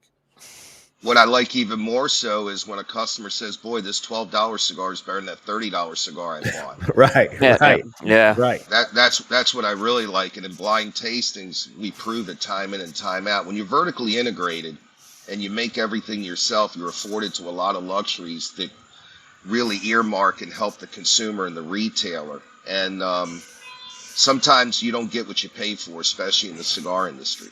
Right. So I think consumers are seeing that. I'm talking to a lot of customers and retailers who are telling me, hey, listen, I had guys that were on these $20 and $30 and $40 cigars that are buying Legacy. But what's great about it is they're buying handfuls and boxes now. And I'm actually making more money and I'm getting more turns on the products. And I'm happy about it because periodicity is everything in this business. Everybody wants to try to sell these consumers all these big marked cigars for margin. I understand it, but when you have a guy every day buying with periodicity, at the end he's going to spend more money with you. He's going to be more happy, and the retailer is going to make more profit at the end. Trust me on that. Now, I got one final question before we let you gentlemen head out and enjoy your rest of your lovely Saturday afternoon. Throughout my career, I've been good at seeing where something's successful or somebody's really good at something and trying to learn from that. And now as we get older, I get asked a lot of advice by the next generation of whether it's retailers or manufacturers or consumers who want to become retailers or manufacturers.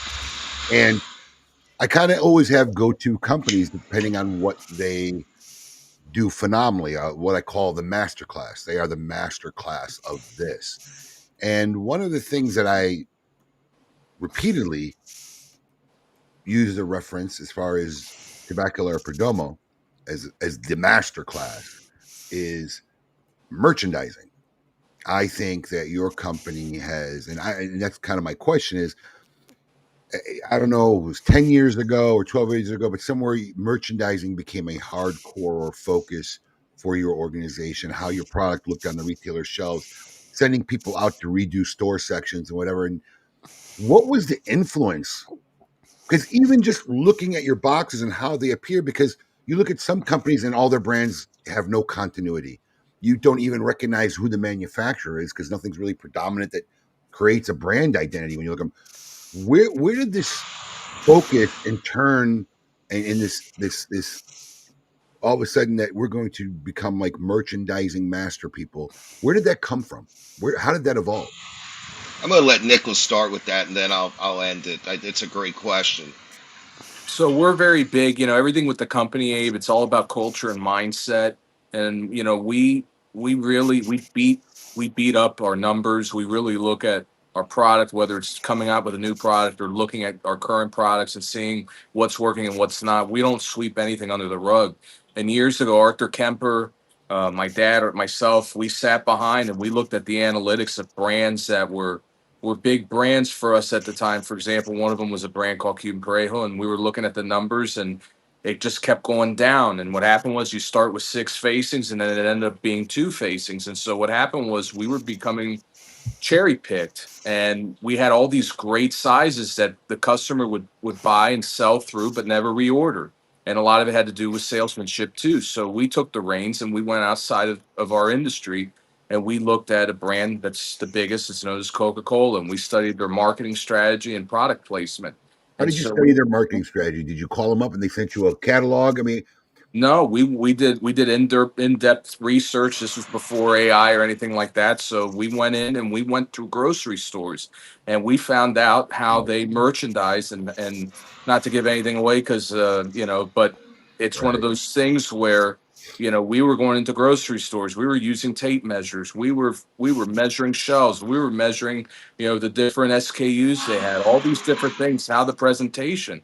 And because our industry, we try sometimes, as salesmen, we try to sell 5 pound, 10 pounds of crap into and throw it into a 5 pound bag. It's incorrect. It's selling really irresponsibly. So we come out with great size, we come out with great blends, and we have to respect you, the customer, the consumer, and our own company, and we have to sell correctly. And so what we decided to do was back in 2014, almost 12 years ago, we took our Perdomo Habana, we repackaged it from cabinet style boxes into 3 rows of 8, redid the packaging with Vrydag out of Holland, made it absolutely beautiful.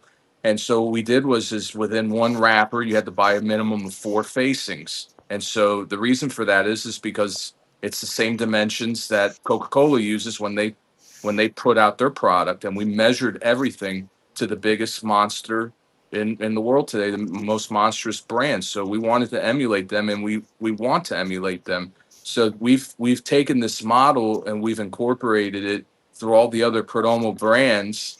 And the brand today versus what it was 12 years ago, not to get into numbers, has jumped 20 times because of correctly selling, because of having the proper marketing strategy, and number one, the proper product placement and shelves. And I mean, I think our business together has grown tremendously. I thank you for it and your support. But we've really tried to emulate the best. And I think we've led our industry in terms of not only just the beautiful packaging that we have, which is extremely costly, but it's so worth it because it helps us stand out and possible. But we really want to make it an ease for the consumer to be able to shop Perdomo products, and it's paid off tremendously for our family, and we just continue to go and push forward. And thanks for being No, a part of it and believing in yeah. it. I have to say, when I've gone into any kind of retail shop and see the facings of all Perdomo, you also see like where it gives you the information of kind of like about the cigar, the blend, the wrapper and stuff. Self-talker.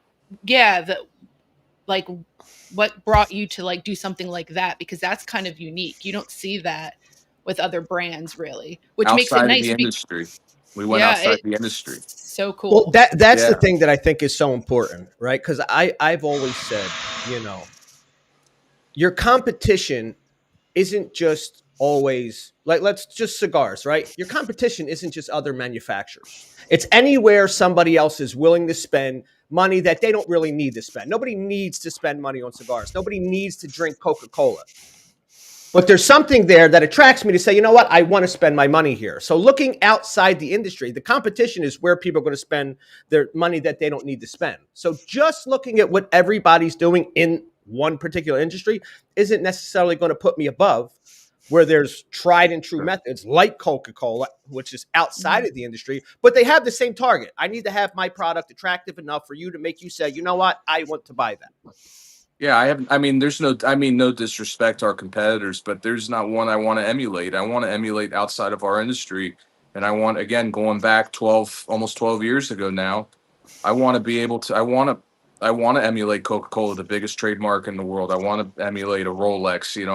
Those are the companies who lead just the world. And so we want to be the best. And again, going back to culture mindset that's been instilled in our company from my dad to Arthur Kemper, we're just a tight ship and everything has to be efficiency. And if we're not selling correctly and we're not selling responsibly to our retail partners and our consumers for their ease of shop, well, what the heck are we doing? It's not about just a sale for today.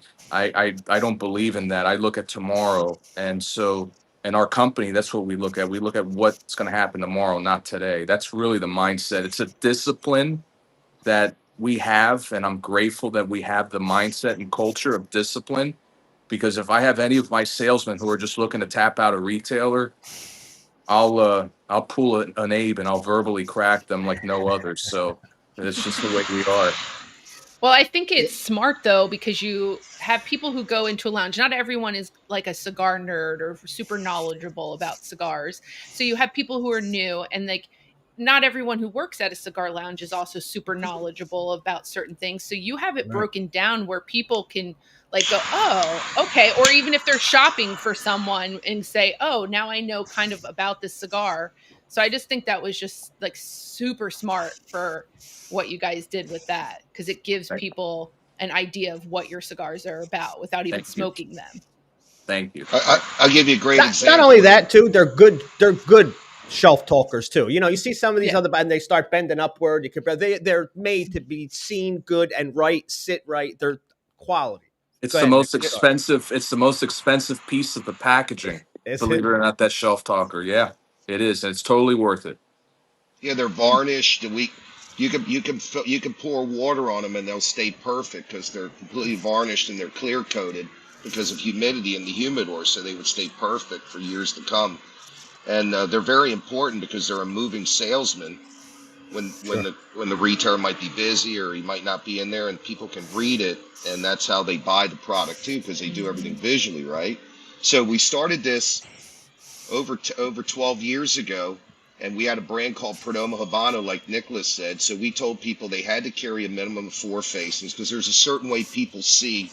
I studied this with Google. I'm not going to tell my competitors what it is, but there's a certain way. And if you go below 4 facings, it really hurts the sale of the brand. Upwards of 27 to 28% of sales per year per lack of facing. So when they would sell a facing out, instead of replacing it, they would slide everything over. Yeah, it was stupid. So I said, you got to do it. So 63%, it was 63.2% of our retailers said, I'm in. I'll follow the merchandise. And of course, we had 30-some% saying, don't tell me how to run my business, which I certainly am not doing, but I'm not going to let them fail either with our brands. So losing 36% of our retailers on Habano the first year, how low do you think our sales went down? They went up. It went up 113.3%. As a company. Because the retailers that merchandised were turning the product upwards to 3.7 times on average faster per quarter by merchandising their products correctly. And now, Abe's a prime example. I was just looking at your numbers on Power BI. We've grown over 100% in 5 years.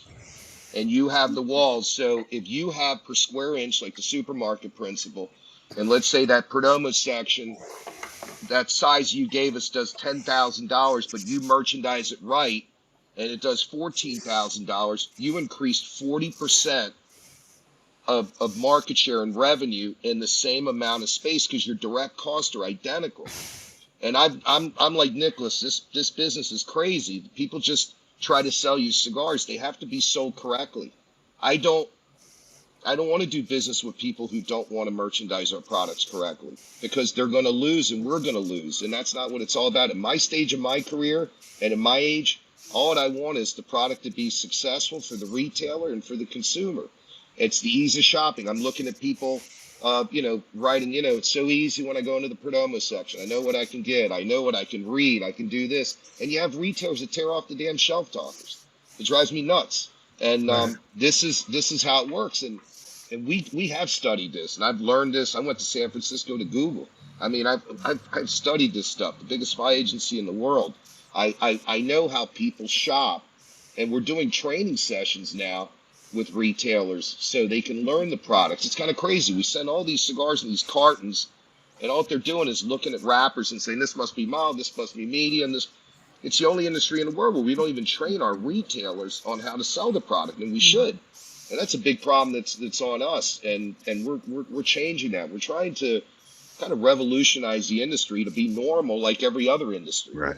And so it's worked really good for us, and that's a great question. And it's been super successful to us. Just to tell you how successful it's been since we started merchandising the product. And Nicholas brought it up. We sell a lot of cigars. We've increased our business in the last 60 months by 117%.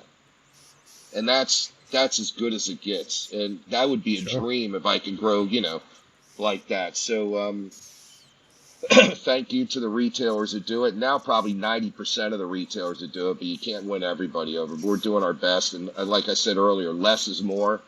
We're looking at great retailers that really want to do business. It's not about how many retailers you got. You got to have people that love what they do and are serious, and the consumer knows the better retailers, and they'll travel to the better retailers. I was just talking to a guy yesterday. I went up to the Toto concert right by where the Great Smoke is yesterday, and I was talking to a guy who recognized me. He lives in South Miami, and he said he has been to Smoke Inn to buy cigars, which is freaking 2 hours to the north of us, because he likes the store. And I said to myself, I said, you should talk to the owner and tell him that. I think you'd get a kick out of a guy driving 80 miles when there's 100 cigar stores around him.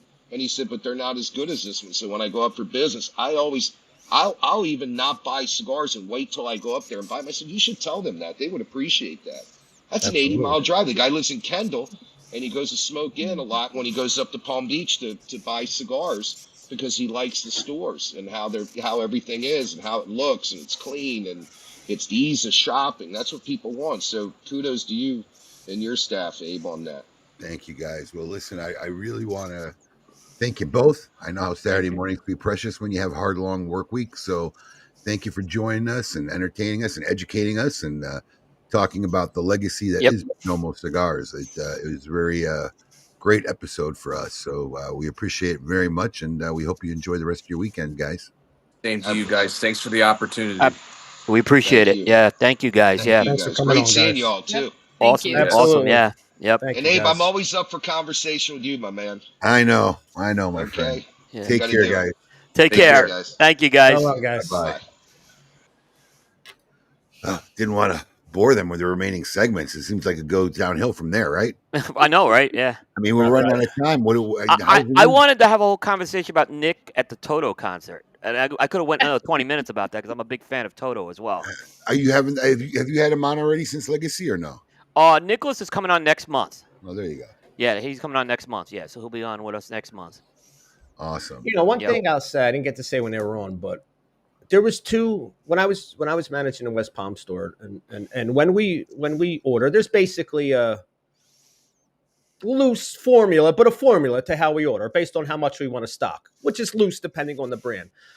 But there were really two brands that I had to order customer specific. One was Padron and the other was Perdomo. So you do the formula order, what you want to stock, but then you go, all right, I know Dennis is going to come in and get his 2 boxes. I know John's going to come and get his box at BBA. I know this guy, so let me add them. You can't add that into your order. Yeah, because no, it's wrong. I do the formula of what I normally want to keep on the shelf, and then I add on to the guys that I know are. And Padron and Perdomo were the 2 ones that were always like that. I had to make sure I had these boxes for these guys this week. They were coming to get them, no question. Yeah, Coop, how's your news segment looking? We got some news this week. We could either go through it all or condense it, however you want to do it. Let's do a speed round. I'll try not to comment too much. Yeah. Okay. It's time to find out what's the scoop with Coop. Hey, yo, what's my theme music? The Scoop with Coop. Breaking industry news. Hear it first on KMA Talk Radio and cigar-coop.com.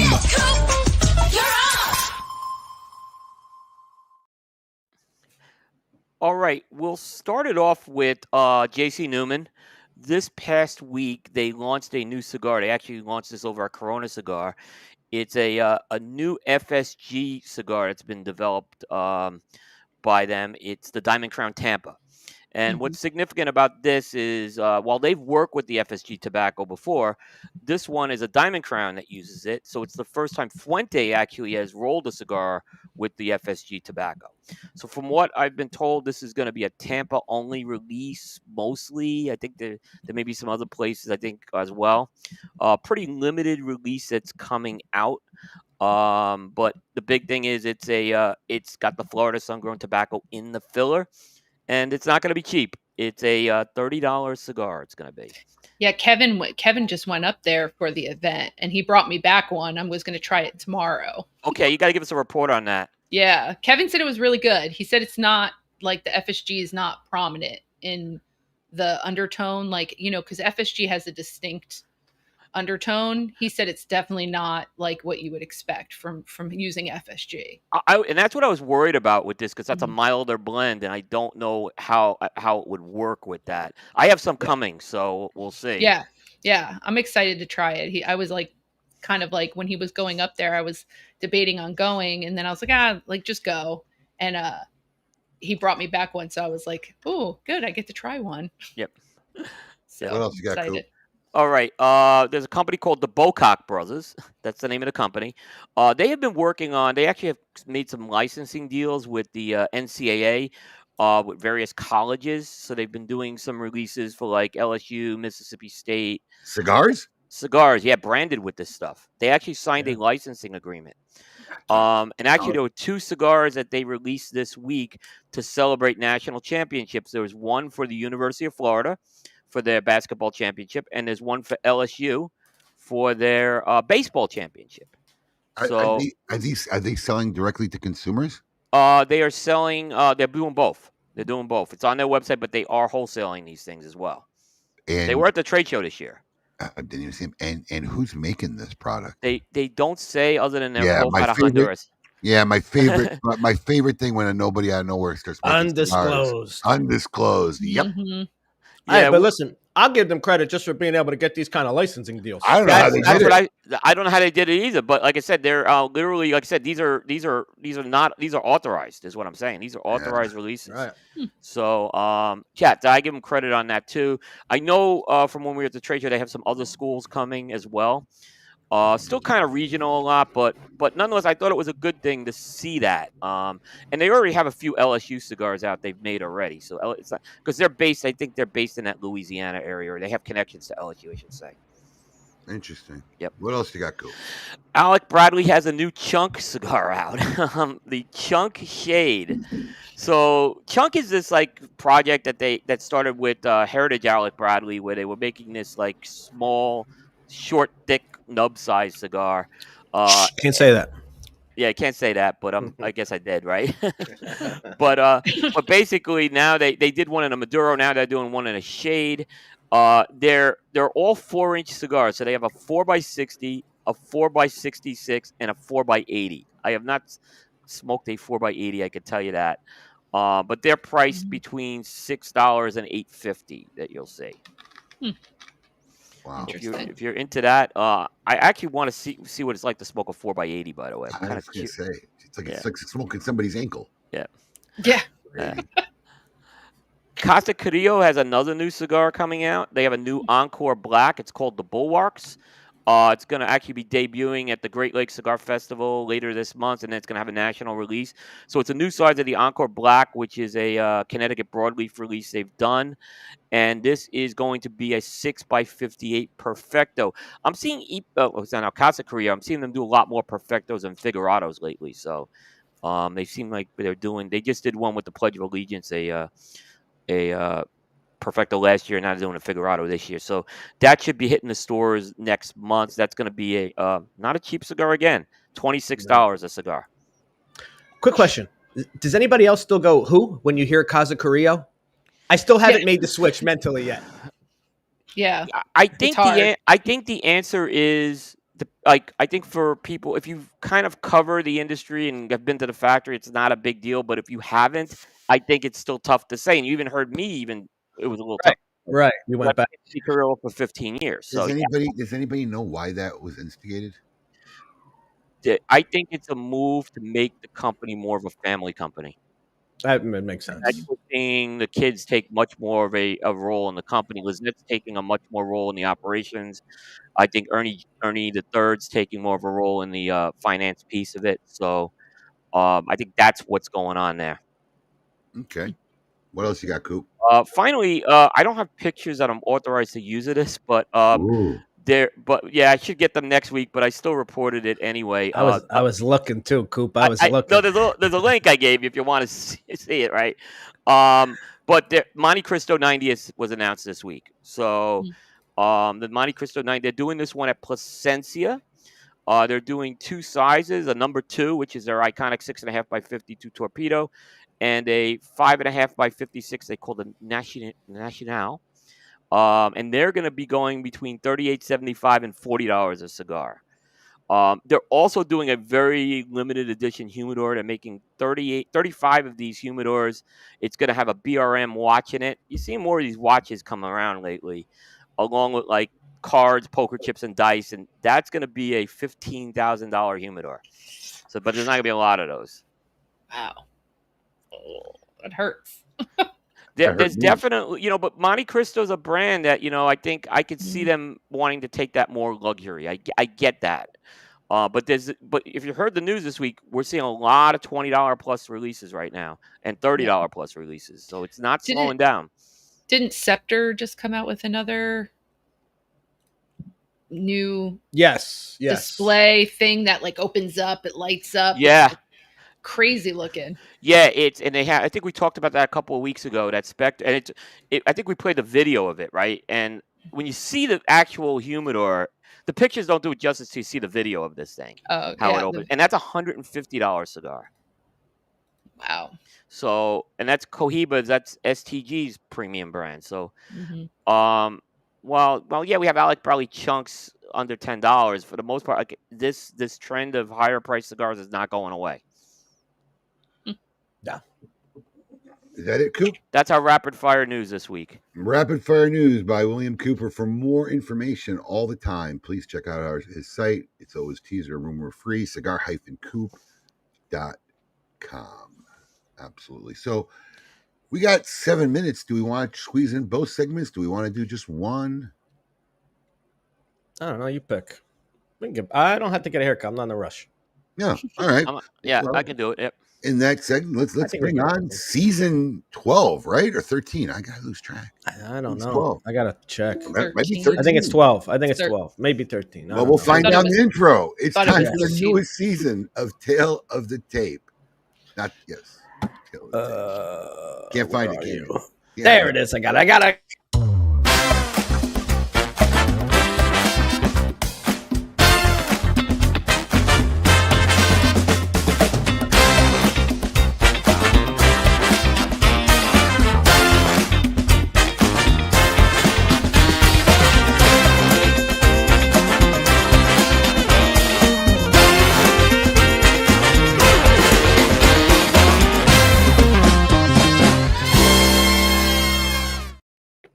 All right, 12 it is. So I'm going to start off the bat.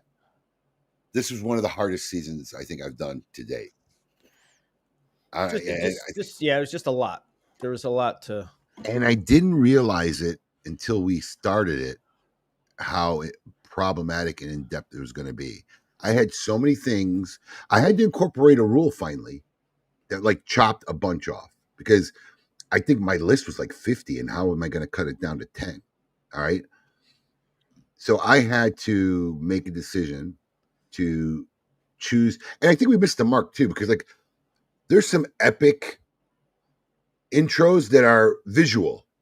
Like it wasn't just the music, right? You and I were talking about this, Abe. Yeah. Yeah, like Drew Carey show, I think is probably one of the best fucking Cleveland Rocks, intros. the whole Cleveland Rocks. Yeah, thing, Cleveland. I mean, it was great. So it could have been done multiple ways, but we chose music. So, I didn't incorporate the visual of it as well. And I had to cut out theme shows without lyrics, which took a lot of shit off my table. Took out Game of Thrones, which would have been up there. Took out MASH, Dallas, Chips, Taxi, Rockford Files, Miami Vice, Hill Street Blues, Sanford. It took out a lot because I had to. I had to find something I could put on there that would cut my list down. And my honorable mentions are probably 15 to this season. This was a tough season for me. I don't know about you guys, but I had a really hard time picking it. So I made two decisions. One, I didn't have to like the show or the theme, but my main split was, it's got to be, even if I'm in the kitchen and not looking at the TV, it's instantly recognizable within 3-4 seconds. So that was like mine. It's got to be one of those that I know what's coming on the TV right away, even if I ain't looking at it. And I didn't necessarily have to like it, but if I don't like the show, it's probably lower in the list. That's how I don't think I had to like the show either. Yeah. I didn't put that in part of my equation. Right. Two simple things. Number one is the theme song. I had to want to hear it as opposed to fast forwarding through it. Yes. So that was the first thing. And I was talking to John McTavish about this. I think this was his kind of brainchild a bit. You had to be able to want to hum along or sing it. I want to sing it. Or even hum along with it, because I did include instrumental. You gotta have a sing ability or a hum ability, right? Yeah, absolutely. Yep. But I had to want to see it as opposed to fast forwarding it. That was the key thing. I got to tell you something. When I started this, and if you've been following KMA for a long time, you probably heard me talk about this. And I'm going back to the Seaview radio days with Lady M and Adam K, right? I said this was going to be my number 10 no matter what. This show was going to be my number 10. I'm just going to build there because it's one of my favorite theme songs of all time. It was going to make it. Sadly, it was a one-season show. It was called Terriers. It was on FX. The theme song was Gunfight Epiphany. Google it later. But it makes me dance every time I hear it. It makes me sing every time I want to hear it. And it's one of those ones where, like, I got excited just hearing the theme song. And I thought it was going to be my number 10 no matter what, because I always talk about that theme song. And I was so sad that show was only one season. And after starting this process, I couldn't give it number 10. It wasn't even number 10 on my list. I couldn't put it on there. That's how insane this was. So why don't you start, Alex, and tell us what your number 10 pick here. So my number 10 pick, I'm going to assume, is probably a lot higher on other people's lists. It's the only reason it's not higher on mine is because it's a show I don't care for, but immediately recognizable. Again, I'm in the kitchen. I'm not even looking at the TV. I know what's coming on. In this case, number 10, it is the Brady Bunch. Mm-hmm. Immediately recognizable. We all know the tune. Here's a story. I'm not going to go that any further than that, but we knew what was coming on the TV. Again, show, tune, listen, not my favorite, but hands down, you know what it is. It was on my list of 15, without a doubt, one of my honorable mentions. Yeah, it's classic. Coop? Mine, a lot of people think maybe surprisingly it's number 10, because I think some of you guys may have it higher. It's an instrumental. And they never changed the theme, and they never changed the opening sequence. It was the same for the whole run of the show, and that's Sanford and Son. Oh. Bum, bum, bum, bum, bum, bum. That to me, I loved it. It's always in my head. Even though it's the same thing for the whole run of the show, I'll still watch it. I love that theme song. It is great. And that is Quincy Jones, correct, Cooper? Yes, Quincy Jones. Or Isaac? Quincy Jones. Quincy Jones or Isaac Hayes. Yep, that's a Quincy Jones. Good call, Alex. And that was definitely one of the ones that got cut because of instrumental. Yeah, instrumental. So my number 10 is not going to be on anybody's list. I'm pretty sure. I grew up loving the show. I grew up singing it. When my kids were young, I made them learn it. All my two oldest girls know this song without a doubt. My oldest will still sing it. The show aired from like 66 to 68. It was only 2 seasons, but I watched so many reruns growing up. I can't believe it was only 2 seasons long when I was looking this stuff up. I didn't know that. I know Now that this you one. say I know- that, being now I that know it's Yeah, it was only 2 seasons. I mean, I don't know when they say 66 to 68. I don't know if that's 2 or 3 seasons. Like It was a short. I know the song is. What you're but talking yeah, about. it's the Monkees. Yeah. There Oh, you go, geez. Gary. and that's not Like listen to Kevin's get favorite. 2 seasons is pretty damn good. I contend Monkees. they invented the music video on that show. That Yeah, was the show that they invented literally the music did. video. You're absolutely right. Yeah, they did. That Yeah, is a very Yeah. good argument. yeah. Yep. But yeah, I mean that I still sing that song today. I'm 53 years old. It's a classic. I mean, I actually had their albums growing up, other albums. I mean, they got a lot of great songs, but They do. Yeah. that was one of my favorite. Well, they were not originally. They originally weren't the ones like recording the. Like they were just kind of originally. They weren't planning on. It wasn't their music originally, I should say. Mm. And then they started writing their own music after the show.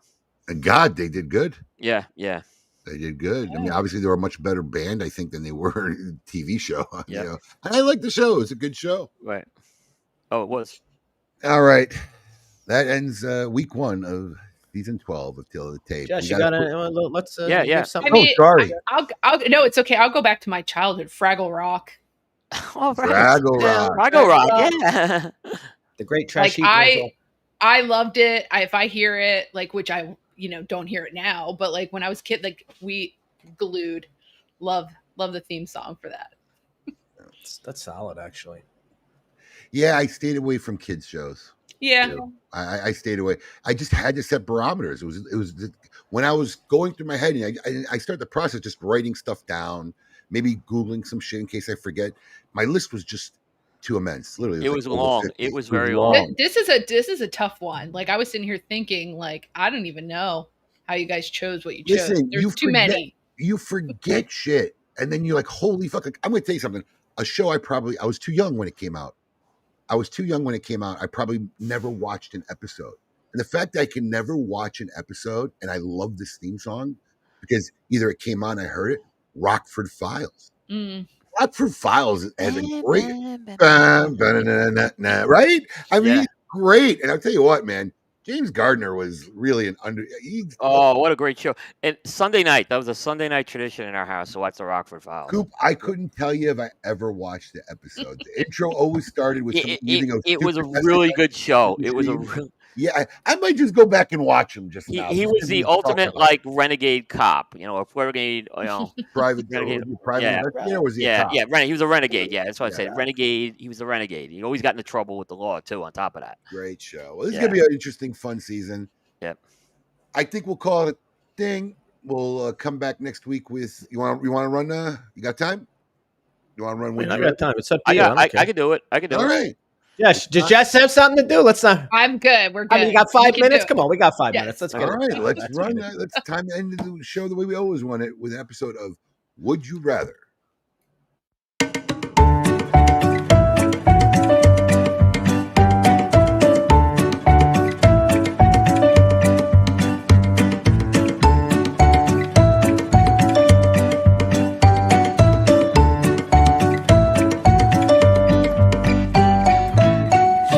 Would you rather? Alrighty. Let's see what my man Pedro had. I don't even remember. So let's see. Here we go. Would you rather get recommendation of new cigars, or would you like to go straight to the cigar that you were thinking to smoke? I think I'm always open to new recommendations. Being where I'm at, it's kind of hard for me. Like when I go to another cigar shop in another town, I always look for something that we don't carry. Of course, Right. that's right. But Right. in of our course. situation, we're a little spoiled, so that's kind of hard Right. to come by. But yeah, Right. I always like to hear a new recommendation. God knows Kevin sends me one every other week. Oh, I'm sure. Well, I really like this brand. It's made out of like 3 people in a garage down in Minnesota. Yeah, except he's not sending you a recommendation to try. He's sending you a recommendation to bring in an entire line. No, 3 guys in Minnesota. That's 100% what he's trying to do. Because him and 2 other guys smoked it last night. Love you, it's Kev. funny. Yeah, I mean, I think I'm always open to anybody suggesting anything. I mean, like you go to a lounge, especially, it's like and someone's, you know, working there, you're going to take the time to listen to what they have to say, unless you're just an asshole, you know? So, I mean, always take recommendations. Doesn't mean you can't still go and pick out the cigar you intended, you know? But Sure. listen. What about you, Cooper? Yeah, I think I'm in agreement with Jessica. You know, if I'm going to what Abe and what you said, if you go to a new store, yeah, I definitely want to see something maybe that they don't have that you can't get like elsewhere.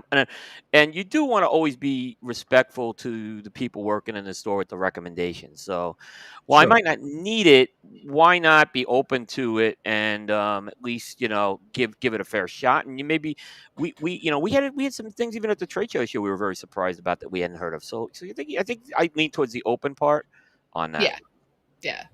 Yeah, even at Smoke Inn, even at the shop, even, you know, not necessarily new, but something new comes in the door that maybe I didn't see. You know, I'll ask the guys, Rob, what did you think? How strong was it? You know, I'll still get, you know, feedback from the floor guys who have already had it in their hands, you know. So yeah, don't discount your local tobacconist, man.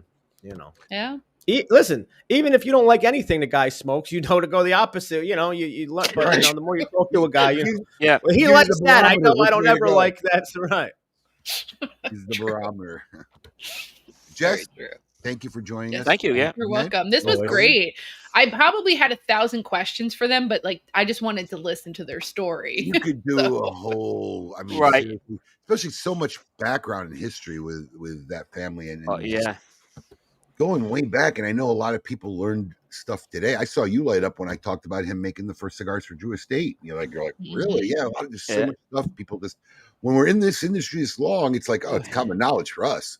But, you know, there's this whole new wave of consumers that, you know, don't know these stories. And I'm a big storyteller, so I like stories to continue beyond us. And like, hopefully some people will continue to tell them. That's the first time I've talked to them together on a show, actually, too. I've had them separately on the shows, but never together. You could see the real pride, man. And yeah.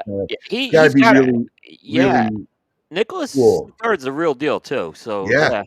Well, that's the other thing, and I didn't want to bring it up because there's examples of the next generation who just kind of haven't. They're there, they're present, you know, but they're there's no sign that they're taking over anything or any reign or anything. And then you got a guy like Trey who's just, you know, you could tell this guy's driving the car. So he's probably nipping at the bud, you know, for every shot he can take. So you love it. You love to see that. Yeah, I agree. So thanks, Jess. Guys, I mean, all our fans out there, thank you for joining us. As the best way to start your Saturday always. We hope we entertained you, taught you a little something, had a little fun. And we'll be back next week. Until then, everyone, keep it lit.